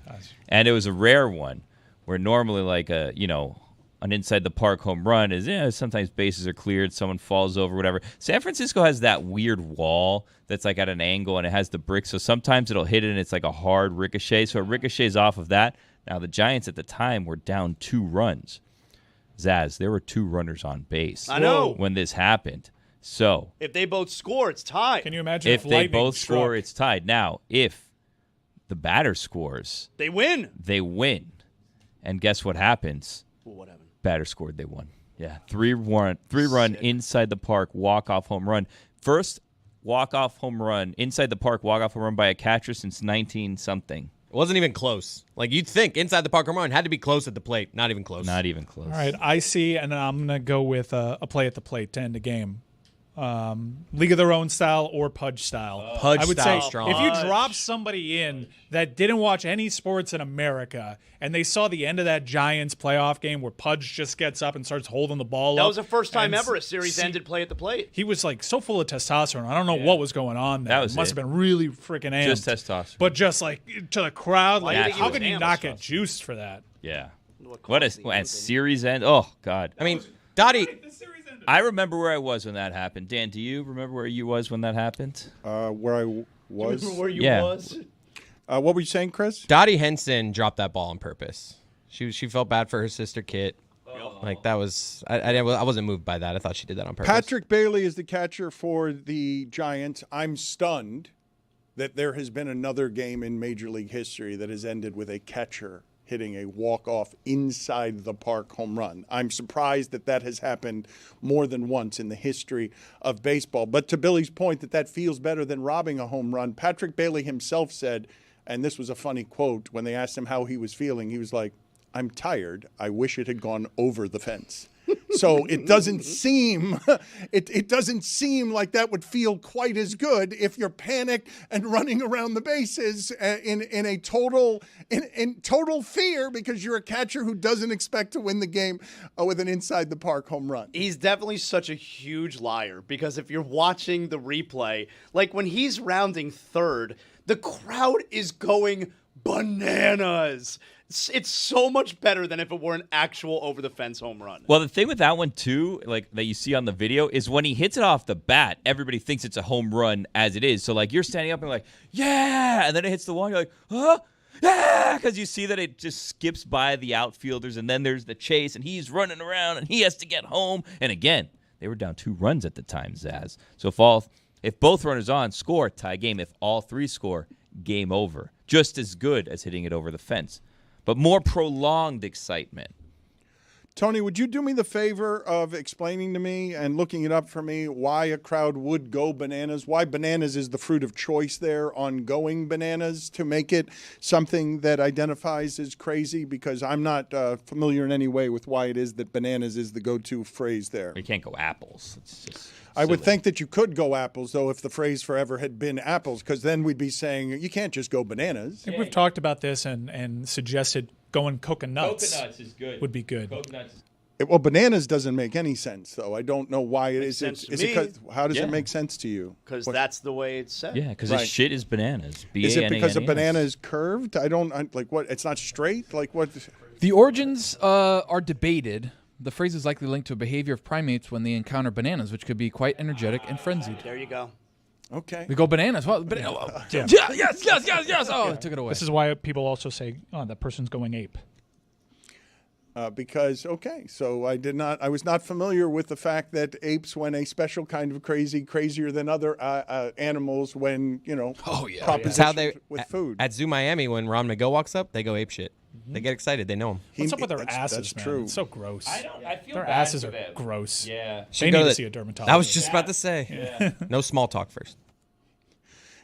Put it on the poll at Le Batard Show. When you're being checked, when your privates are being checked by the doctor, do you want any small talk beforehand? The small talk makes it more awkward. You just, hey doc, in and out. Well, not too well. Honestly, What it'd be better doctor than you small going talk. to?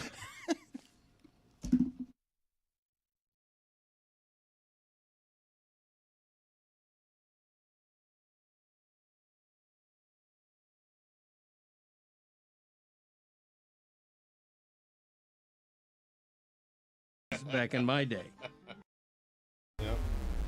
Journalism is dead. But journalism, as we know it, as you know it, what you wanted to do when you were a little kid, okay, it has changed. It has. It's changed, okay? You're not wrong. Stephen A. Smith is not wrong. You have to adapt sometimes, okay? Because the game has changed. Your priorities have shifted. No one cares how someone goes and gets the news that they get as long as the news is accurate, as long as it's coming from a credible place. If it's Woj, if it's Adam Schefter, if it's you, if it's Diana Rossini, if it's Shams, nobody cares. You might care. Greg Cody might care. Stephen A. Smith might care. But you know what? You all sold out. Every single one of you, okay? Stephen A. Smith jumped inside the circus tent. I don't blame him. Why'd he do it? Because he had to do it. Because the game has changed. You jumped inside the circus tent. You did. You did so with me. Think about that. With me and with Greg Cody every Tuesday, okay? And so you have ditched journalism a long, long time ago because why? Survival of the fittest, Dan. You have to change with the times. You have to roll with the changing environment, roll with the changing industry, and that's what you decided to do. That's what Stephen A. decided to do. And for Woj, for guys like him, the game has changed slightly, where he went out and he sought reports, and he wanted to be the reporter. And you know what? If now he has morphed into a mouthpiece for the Blazers, I'm okay with it. I am good with it. I don't Survival care. of the fattest. Everyone, exactly. Everyone is selling out to make a buck. What a terrible timing. It was great. Like that joke. Hey, just give it up. You all want to be journalists. You're not journalists anymore. None of you. Not a one of you. Sorry. You didn't even hear the joke. You oh, said I did. Survival of the fattest. It was great. It just could have been done after Stugotz stopped talking, Dan. Right. Yeah. Yeah. Shoehorn that But I'm in. okay. I'm okay you're with splitting it. hairs. Right. Okay. You adapt. You roll with things, man. That's it. You know, Dan, you started off, you know, if you're a driver, you drove a yellow cab and you were loyal to the yellow cab. You know what? But the game has changed to Uber, to Lyft, to private driving. And you know what? You have to ditch the yellow cab and you have to drive an Uber. Why? Because you'll make more money. Why? Because more people are taking Uber than the dirty yellow cabs. That's why. That's what you do. No one cares about journalism. You know what they care about? Laughing, being entertained. And you do a great job of that. And Stephen A. Smith does a great job of that. No one cares about journalism. People care about smiling. That's it. You know, this morning I found myself while I was driving Claire to school. I told her, you know, you ask a lot of questions. You should be a journalist. And now here in this conversation, I just, you know what? Don't be a journalist. Like, exactly. Do something else. It's over. Sad. You're going to let Stugotz parent your daughter. You think that's a good idea? You think journalism is a good occupation to choose now? No, I would not. Listen, not only is it not a good occupation to choose, I have looked around Miami and realized we're the only ones providing the jobs we're presently providing. I heard local TV reporters are making $45,000 a year. Huh. I couldn't believe that. That's how bad.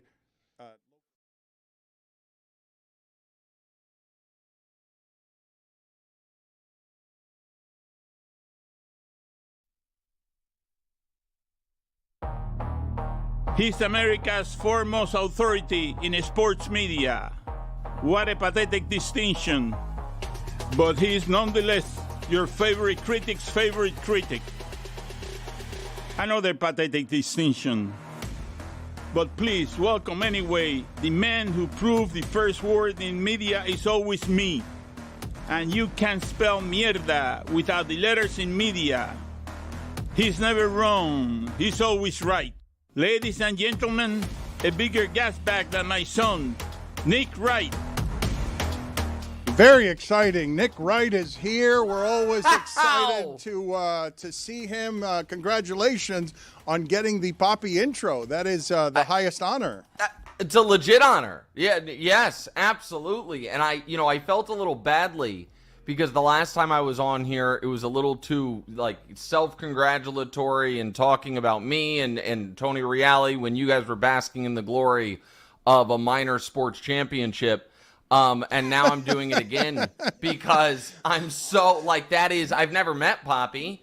I watched him carry you on TV for the better part of a decade. But that was great. That was really touching. That was really cool. Watch your mouth.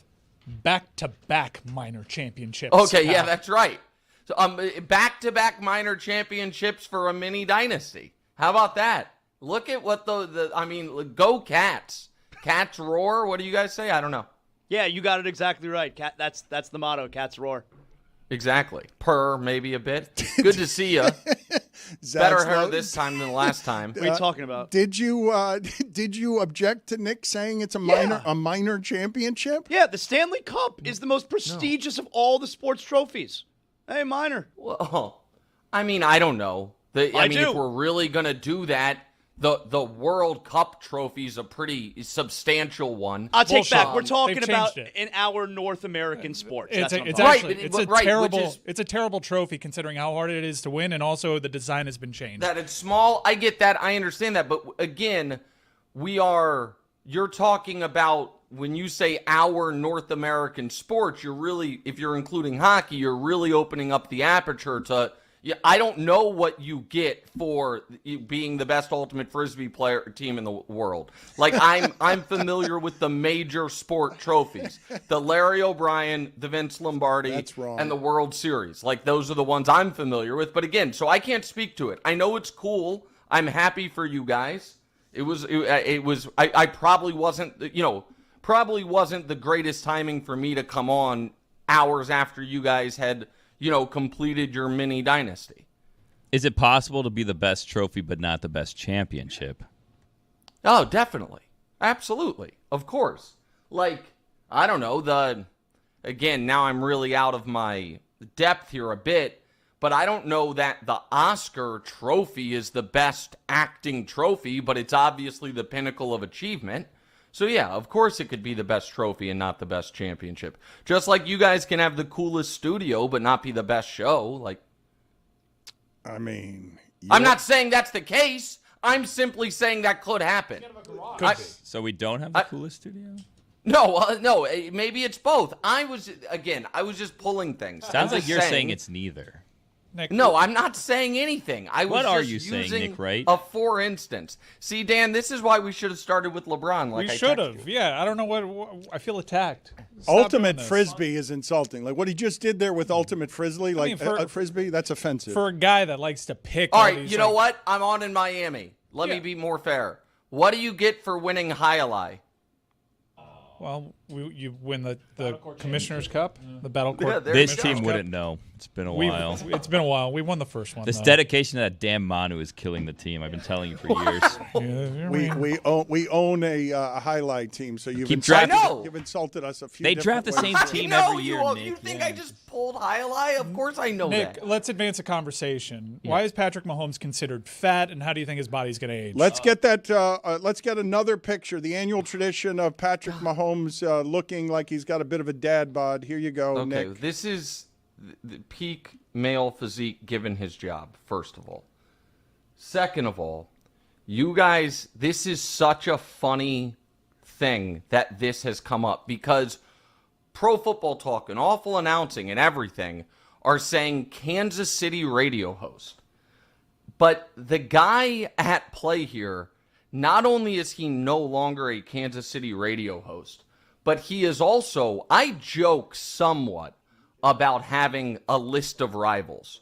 What was not a joke was 15 years ago, I was in a blood feud with this man where he went on the record calling me the Jacksonville Jaguars and he was the New England Patriots and mocked me at every turn. And in old school silly radio wars, when I finally beat him in the ratings 15 years ago as a kid, I held the listener party at his radio station's restaurant. Smash cut to 10 years later. He owned the radio station, by the way. Owned it. He got forced out because of a horrific thing he said about Andy Reid of a place he owned. So he did what every low IQ, not that talented, but I like talking to the radio guy does, which is like, well, maybe I'll just make the turn to Neanderthal politics. And that's been like his little niche. And so he then on a podcast that can't have 35 listeners said this about Patrick Mahomes. And now for the first time in a decade, he's noteworthy while I'm on, America's, one of America's premier platforms, which is to say, not to make it about me, but we know who won that battle. Sorry, Keats. That son of a bitch. I hated him so much. Oh my goodness gracious. And people are like, oh, Nick, you're punching down. No. It will never feel like punching down. It's a bad dude who's bad for my city, and now people are like local Kansas City radio host. That guy, it's like calling someone a local television host if 30 years ago they bought time overnight. Like, give me a break. Nick, what does a blood feud with you look like? Well, that one you just saw. That one I try to think I'm an intensely loyal guy. And so I will, even at times to my own detriment, try to back my people. But if you're not that, and I also think like you hit the trifecta of being a bad person, being dishonest, and the thing that's, worse than all those, totally and wholly untalented, I just never let it go. We've been looking for the sound, and we have not found the sound on Patrick Mahomes, but we have found this particular sound on the aforementioned awful individual, and this is just the random sound we pulled up. And now ICE is the 14th largest military in the world. I don't think by number of soldiers, and not by, obviously, the tactical weapons or vehicles or devices that they have. But their budget now, this year, their budget, $37.5 billion, is the 14th largest military budget in the world. I love that. Let's go, ICE. Get her. Yeah, this guy. Because, listen, let me tell you something. When you live in the most landlocked state, the furthest thing from a border state imaginable, Kansas, your top priority is immigrations and customs enforcement. There's not an international airport to be seen, and you're surrounded on all sides. But that's the priority of the day. I sent the podcast just as a whole to one of our producers. I'm like, get the fat clip. And he sends me, he's like, buddy, I think we got bigger problems than the fat clip. No! I'm telling you, the worst. The absolute worst. And I wish I could find it. Maybe I can. Hold on. Let me see if it's back here.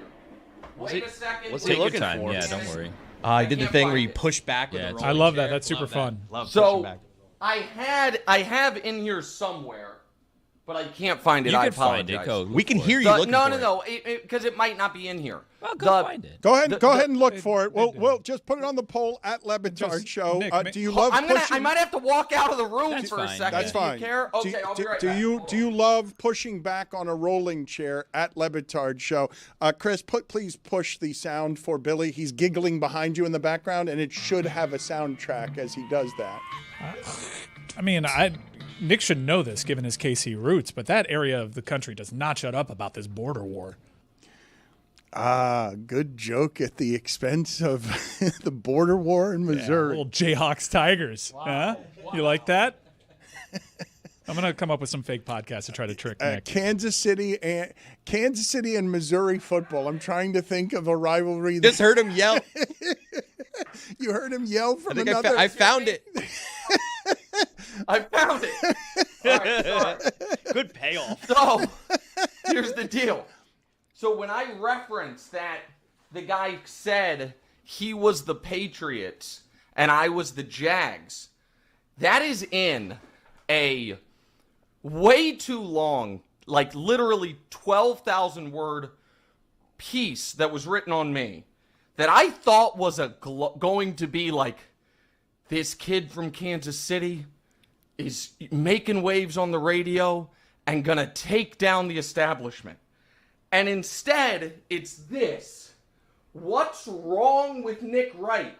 And it's about this kid's delusion You framed it. that he one day is going to be a media magnate when in current day, and they include in the lead as a nice little dig, he opines about his greatness from his townhouse in downtown. Like this guy doesn't even have a home yet. And he's quoted in this story basically talking about how I'm out of my mind. Now, of course, literally every single thing I said I was going to do, I've done. but I'll never get over it. But this, I have it framed. You'll never get over it. You framed it. It's exceptional that you framed it and didn't know exactly where it was, even though you'd framed it. You sound as winded as Mark Jackson just from rummaging around for it. Let's go ahead and play this sound of a winded Mark Jackson explaining. This was right after the Knicks had signed Mike Brown, and Mark Jackson isn't happy about it because he was also qualified. And the way that he was qualified is that he had the best shooting backcourt of all time and never got out of the second round, and then it immediately became a dynasty and won several championships. To whom it may concern, blessings. You're more than qualified. Your resume says you're more than qualified. Your body of work says you're more than qualified. So it's easy to get depressed. It's easy to get discouraged. It's easy to get down. It's easy to have doubt and start questioning. I don't know who I'm talking to. Even prayed about it, asked about it, and it didn't happen. Well, it didn't happen for a reason. The worst place to be in this world is outside the will of God. Don't miss your shout. What's yours is yours. Stay ready so you don't have to get ready. That's enough to run on. I gotta go. Blessings. Put it on the poll, please, at Le Batard Show. The worst place to be in the world, outside of God's will or inside of James Dolan's will? Nick, what are your thoughts there? My first thought is that's a bad poll question. I would. I am a guest here, and you guys have been putting absurd things without context on the poll for 20 years. I still might reconsider that one before I hit send. I just the thought. I'm ready to vote. I do think that it's pretty clear that Mark Jackson is not judged purely on his Basketball Reference coaching page. Now, maybe he shouldn't be. Like I know there are some people that absolutely swear by Mark Jackson and love him, and I know there are some people within the Warriors that feel like there was a lot of behind-the-scenes stuff that was really, really unpleasant. But he, I'm sure, doesn't feel that way, and I understand why. I mean, you're saying he never got out of the second round with Steph and Clay. Yes, that's true. I also think Steph and Clay weren't the fully formed versions of themselves. They were playing David Lee. It's not like Steve Kerr had this brilliant epiphany about Draymond. It was more David Lee got hurt, Steph got better. Steve Kerr also, by the way, is one of the 10 greatest coaches of all time. So that probably, is maybe an unfair standard to judge him against. And I understand the frustration when he sees certain guys get job after job after job. I do understand that, but I don't think for Mark Jackson, I think blackballed is too strong, but I do think he's not getting it seems like the NBA has decided he's not getting another job. He doesn't sound like a guy who spent any time thinking, what did I do wrong to not get another interview? Why would he? Well, maybe he doesn't think he did anything. Why would he think Clearly. it's wrong? He's deeply religious, and he said homophobic things, and he wouldn't have wanted a gay player in the locker room, and it probably has more to do with why it is he hasn't been hired since than his coaching resume. So so here's the thing, Dan, and this is, this is unfortunate, but I think it's probably reality. I think that is less of an impediment to him getting a job than maybe some of the behind-the-scenes political and alleged backstabbing he did. I think people maybe would look past that if they weren't, if there weren't people worried that if I bring this guy into my and again, I'm not a reporter, somebody get Pablo on it. I don't know if this is true or not. But a lot of the stuff that was, alleged about how he acted behind the scenes, I think people in positions of power are like, well, I don't want to be on the other end of that. And that to me is probably a big piece of it. We have less than 10 minutes left, and it's not enough time given that Nick Wright is about as big a supporter in the media as LeBron James has. Is this truth teller? I'm just Ra's al Ghul for the world's LeBron James discourse, just bringing balance in a world wildly and insanely out of balance. You're a bettor, so you have to bet on what's more probable: LeBron finishing next year as a Laker or not as a Laker. Oh, more probably. If you offered me even money, I'd bet LeBron finishing next year as a Laker. But I am enraged at the LeBron James discourse because and by the way, it's a lot of people that I actually really like and respect that are, here's been the timeline of it. 2 months ago, this is going to be the wildest offseason in NBA history. Shams. Buckle up, everybody. Get ready. Offseason starts. Durant gets traded. That's cool. More on that in a moment, but we all knew that was coming. Since then, the only thing of note is Norman Powell, you guys stealing him away.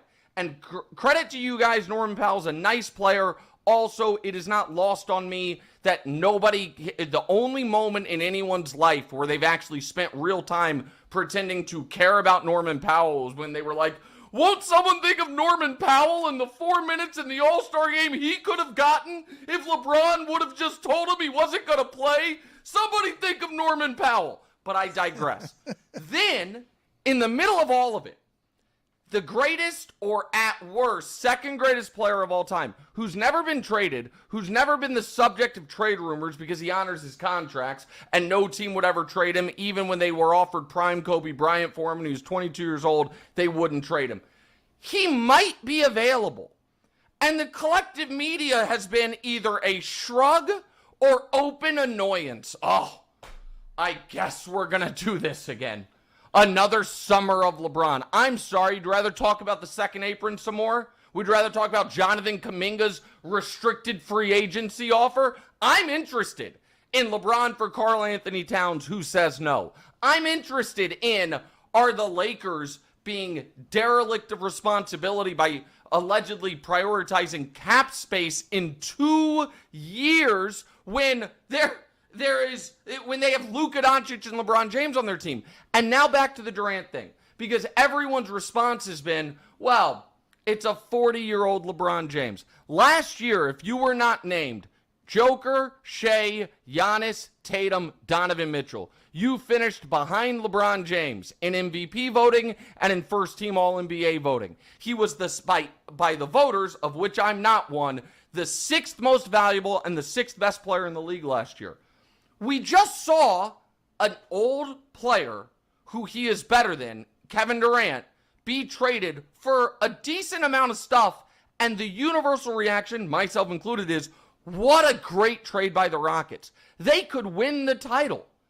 And then a player who's better than him might be available, and people are like, who would really want him? Like, really? You're gonna change things up for a guy who at this point is, I don't know, the 7th best player in the league? And by the way, doesn't he acknowledge that him making $52 million is part of the problem? When Jimmy Butler makes the same, when Karl Anthony Towns makes more, when it's roughly what Zach LaVine makes, it's all nonsense. Name names on media people. Who you mad at? Howard Beck? Who you mad at? Well, I love Howard Beck. And Howard Beck is not at all a flamethrower. But he was just, I read his column and then I listened to the pod, and he seemed like annoyed that this was a story.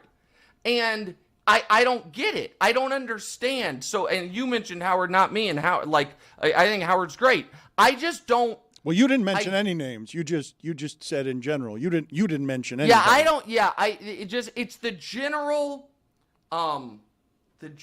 what do you call it? Atmosphere, for lack of a better term. Well, that's the term you want to use if you don't want to name the reporters you're talking about who you otherwise because like. I like them. Oh, but what I are they? like but who's breathless? Let me see. Can I accuse you? Let me see here.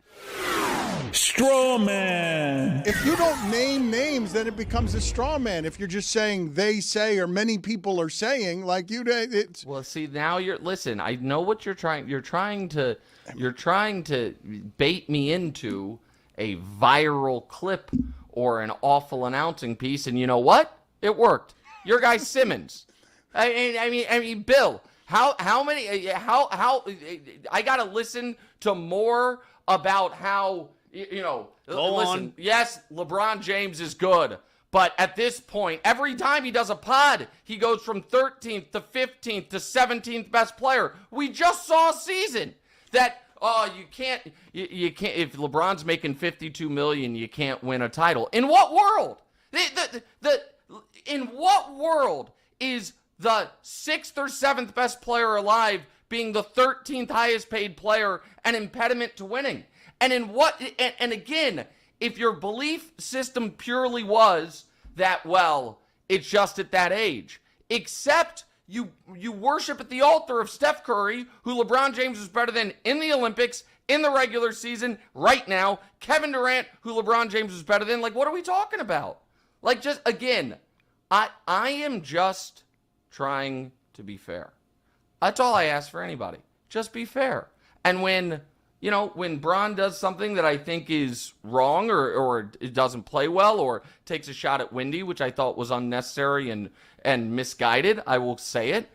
And when everyone, for the 15th straight year, ever since the decision, anniversary yesterday, by the way, all of us probably made some good money off the tide that raised, none more so than every single person in that room, then, acts like he's an annoyance, I think is outrageous. That's all. Nick, I will say, like, you asked what world does all of those things that LeBron has done this year does not win a championship? This world, right? They got clapped by the Wolves. No, hold on. I did not say that LeBron James in and of himself guarantees you a championship. What I am saying is this.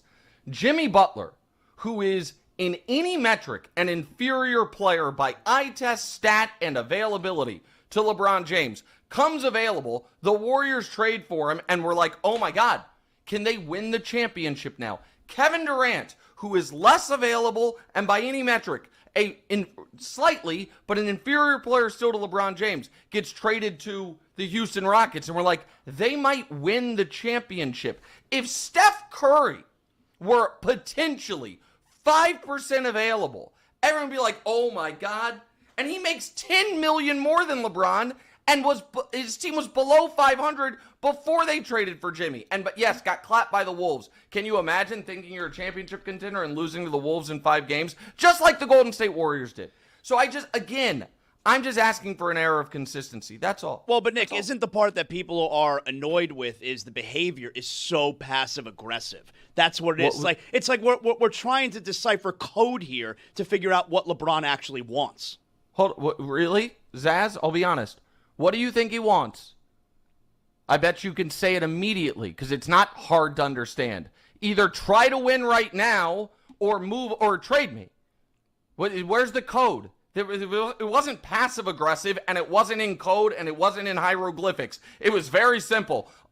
You guys seem focused on the future. I'm going into year 23. I'm 40. My son is on the team. I'm that old. So, as the great Marlo Stanfield once said, do it or don't. But I got places to be. I mean, the statement that Rich Paul put out, I don't know. It didn't look real clear. But it's as strong as it can be under the circumstances if you're opting in. Zaz, I'm not trying to be combative. Was there any interpretation to that statement other than the one that I just said? I would like you to be aggressive to win now, and if you're not going to be, we should reevaluate our relationship. Isn't that the universal reading of it? Or was there another one I didn't see? Well, but what are you expecting them to do if you're LeBron there? Oh, I don't know. What move is out there? How about this? Not have Dorian Finney-Smith on the team, who Luka adores and is useful in today's league. Do a whisper campaign around the league about his medicals to try to tear down his value. Have him then leave for Houston, and you then leak to your media people, we were fine with it because we want cap space open in 2027. And then Dorian Finney-Smith's contract comes out, and it's like, oh, it's a team option in the summer of 2027. How about that? How about not have the entirety of the good general managing moves you've made in the last decade be LeBron calls and you answer. LeBron calls Anthony Davis and puts you on the phone, and Nico Harrison makes the single worst trade in league history. How about that?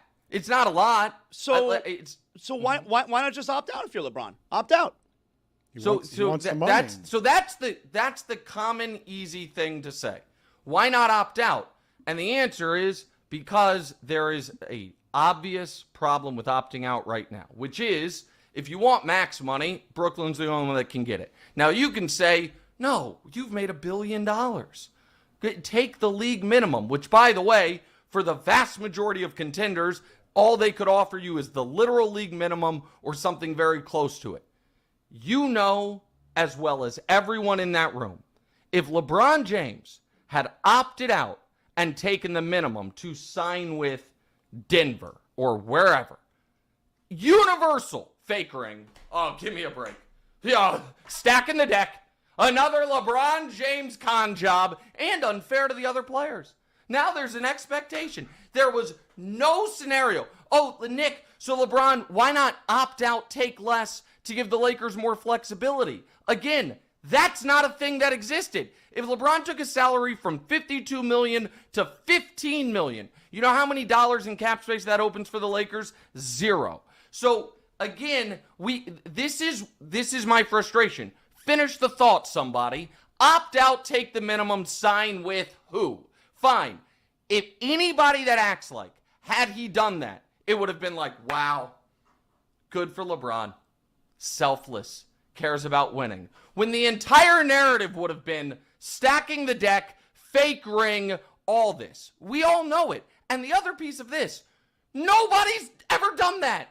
Hey, LeBron, we would like you when you just were 6th in MVP voting and you already make less money than Karl Anthony Towns to make even less. No one in the history of the league has ever done anything similar to it. Nick, Dirk took less. Dirk was 11 points per game. There was 7 in his final year. It's not the same. Kobe didn't take less, and Kobe was on a 30-win team. But again, I don't think he gets killed if he goes to Cleveland or New York. I don't think he gets killed if he goes to either one of those two. If he goes there on the minimum, there is Cleveland on the minimum to close the story. Cleveland, we got to go. Let's play our game here. We're going to pick this up. He's always ready to talk about LeBron, but let's just play a game with him real quick as we punctuate this segment. Cleveland, maybe. We've got new intro. Thank you for finally acknowledging something. Maybe Cleveland, but let's play the intro music, please. Listen up. Time to think fast. Is this a real or fake podcast? Nick Wright is Pushing the Pile with Kyle Long a real or fake podcast? I love Kyle Long. He was an offensive lineman. I didn't think that was the name of his podcast, though. I'm going to say yes. It is real. Congratulations, Nick. That's very good. You're good at this game. Most people are bad at it, but you got to think quick. Go ahead, Mike. I said what I said with Rod Strickland. No, fake. That is fake. Glue Guy with Bruno Sundov.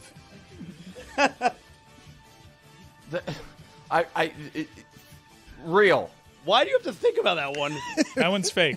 Bruno Sundov does not host a podcast called Glue Guy. I don't know who Bruno Sundov is. I thought he was a member of the 2-time defending Stanley Cup champion Florida Panthers. Former Maverick.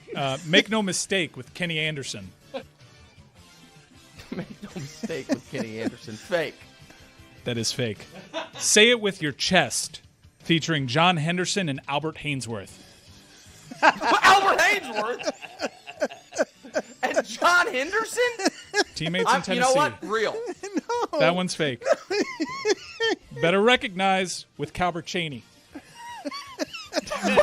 No, that's fake. Let Me Cook with Brian Cook. Come on. No, that's fake. That's clearly Dalvin. No, it's a real podcast, but it's not hosted by Brian Cook. It should be, though. Then it's fake. Then I was right. Our thanks to Nick Wright. He's always right. The host of What's Right with Nick Wright and FS1's First Things First. You can watch him on First Things First weekdays at 3 p.m. Eastern on FS1. Good seeing you, sir. Always good catching up. Thank you. Today, the TV show's at 2, and tomorrow on the pod, a major announcement involving me and poker right at the start of the pod. So check it out then. Thanks, guys. Whoa, major announcement. Come on. Come on. Come on. Dialed into the WSOP? I know what it is. Just tell us. I think Chris, I know. God, you sons of bitch. This is rude. See you guys. All right. See you later. For those in the audio audience, he's just finding it rude because we put up that picture again that he himself has described as his nose casting shade on his teeth. Because there's an actual shadow. It's an unfair photo. It's not, but it is. It's a real photo. It's not a doctored photo. He looks like a superhero villain. I do know his big announcement, but I'm not going to say it. What is it? Chris Cody is developing an off-air friendship with Nick Wright that's beginning to annoy me, where he does things like check with him on whether an intro's okay, when I wanted the surprise delight of Nick Wright hearing my father's voice introducing him, but he thought there were too many insults in it. Well, why don't you tell us the news? Just say sources, and then break the news. Do you want to betray him? Nah, do it. I'm not going to do it. All right, tell me I'll do it. I don't care. It's time now for The Pickle with Billy Gill on a Wild Willy Wednesday. My movie theater sells pickles. Really? How much? The Pickle is a new and popular game on $2.99. Wild Willy Wednesday. Let's find out what today's pickle is.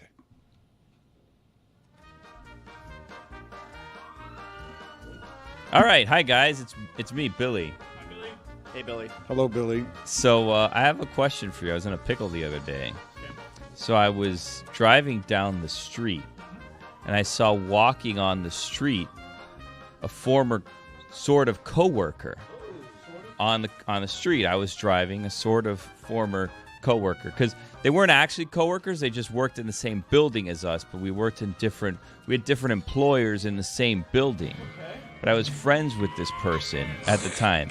It wasn't like a breakup. I think we're still friends. But the point is the person did not work with us, but we would interact with this person every day. So I consider the person a friend, but saying he was a coworker would be too much because the person didn't work with us. So is this a game of friend or coworker, or is it pickle? No, this is the pickle. Do you say hello? It sounds like fuck. Do you say hello to...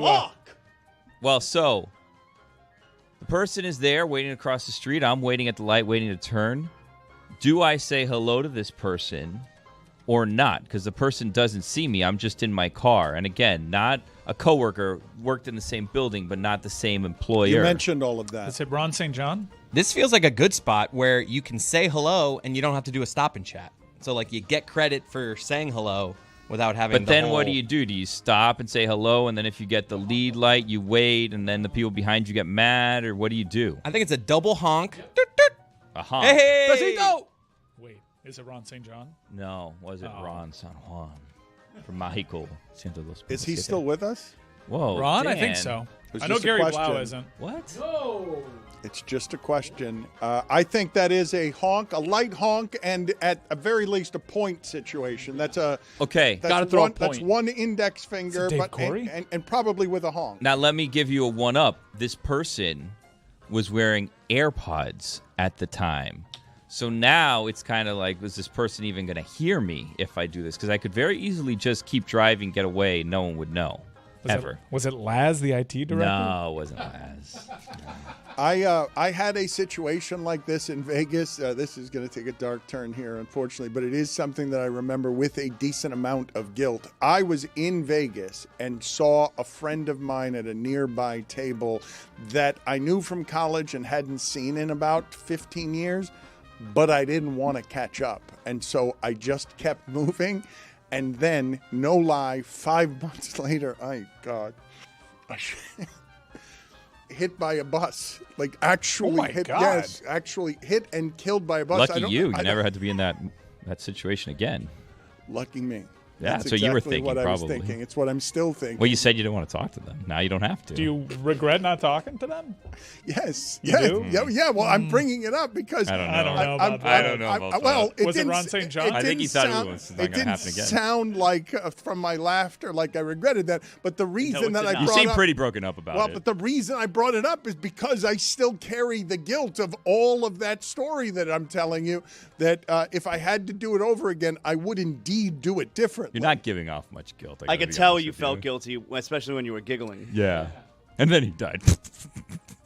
A bus. That is what Snicker. that is what Samson did yesterday when he was telling us, when he was reviewing that movie. I thought it was just a perfect dismount of the mayor of Toronto who was smoking crack because he just ended by telling the story, and then he died of cancer. Scene. I think Ron St. John's still alive. Good. Hopefully he stays out of Who was the Buster's coworker? ways. Because I would say hello. I rolled down the window. I go, Wally! This is Wally from the Cleveland. Perfect. Bears. Oh, the Cleveland. Yeah. That's perfect. It was Wally from the. I go, Wally! And then he looked around. I was like, I don't know if he heard me because it's loud. And then I noticed the AirPods. He's like, Yo, Billy, how's it going? I'm like, great. How are you, man? He's like, oh, I'm living the dream. And I was like, all right, man. So you had I a full gotta go. conversation with the guy. Yeah, Perfect. waved. Stop I'm and like, chat. Wally! And then I had to go. I wish it could have gone longer. Then I said, you know what? I'm going to text him after, and I haven't yet. So I'm going to put that down on my to-do list for today. Text Wally, catch up. I've got to be honest. That's an almost perfect scenario for seeing someone that you don't want to see. I wanted to talk to him, but I didn't have the time. I liked Wally. Again, Wally! That was not a game of pickle. That was a game of friend or coworker. Hey, Le Batard fans, Logan Hackett here, and this week on Goodfollow, we're talking the All-Star reserves who have been announced. The Wings rookies are out there balling. The Liberty struggles are continuing. Top seeds have been knocked out at Wimbledon, and it's been absolutely chaotic. The WNBA CBA offer and WNBA PA rejection, conspiracy theories, and Love Island, aka League Island WNBA confessionals. You can catch new episodes of Goodfollow on Tuesdays and Thursdays on YouTube and wherever else you get your podcasts.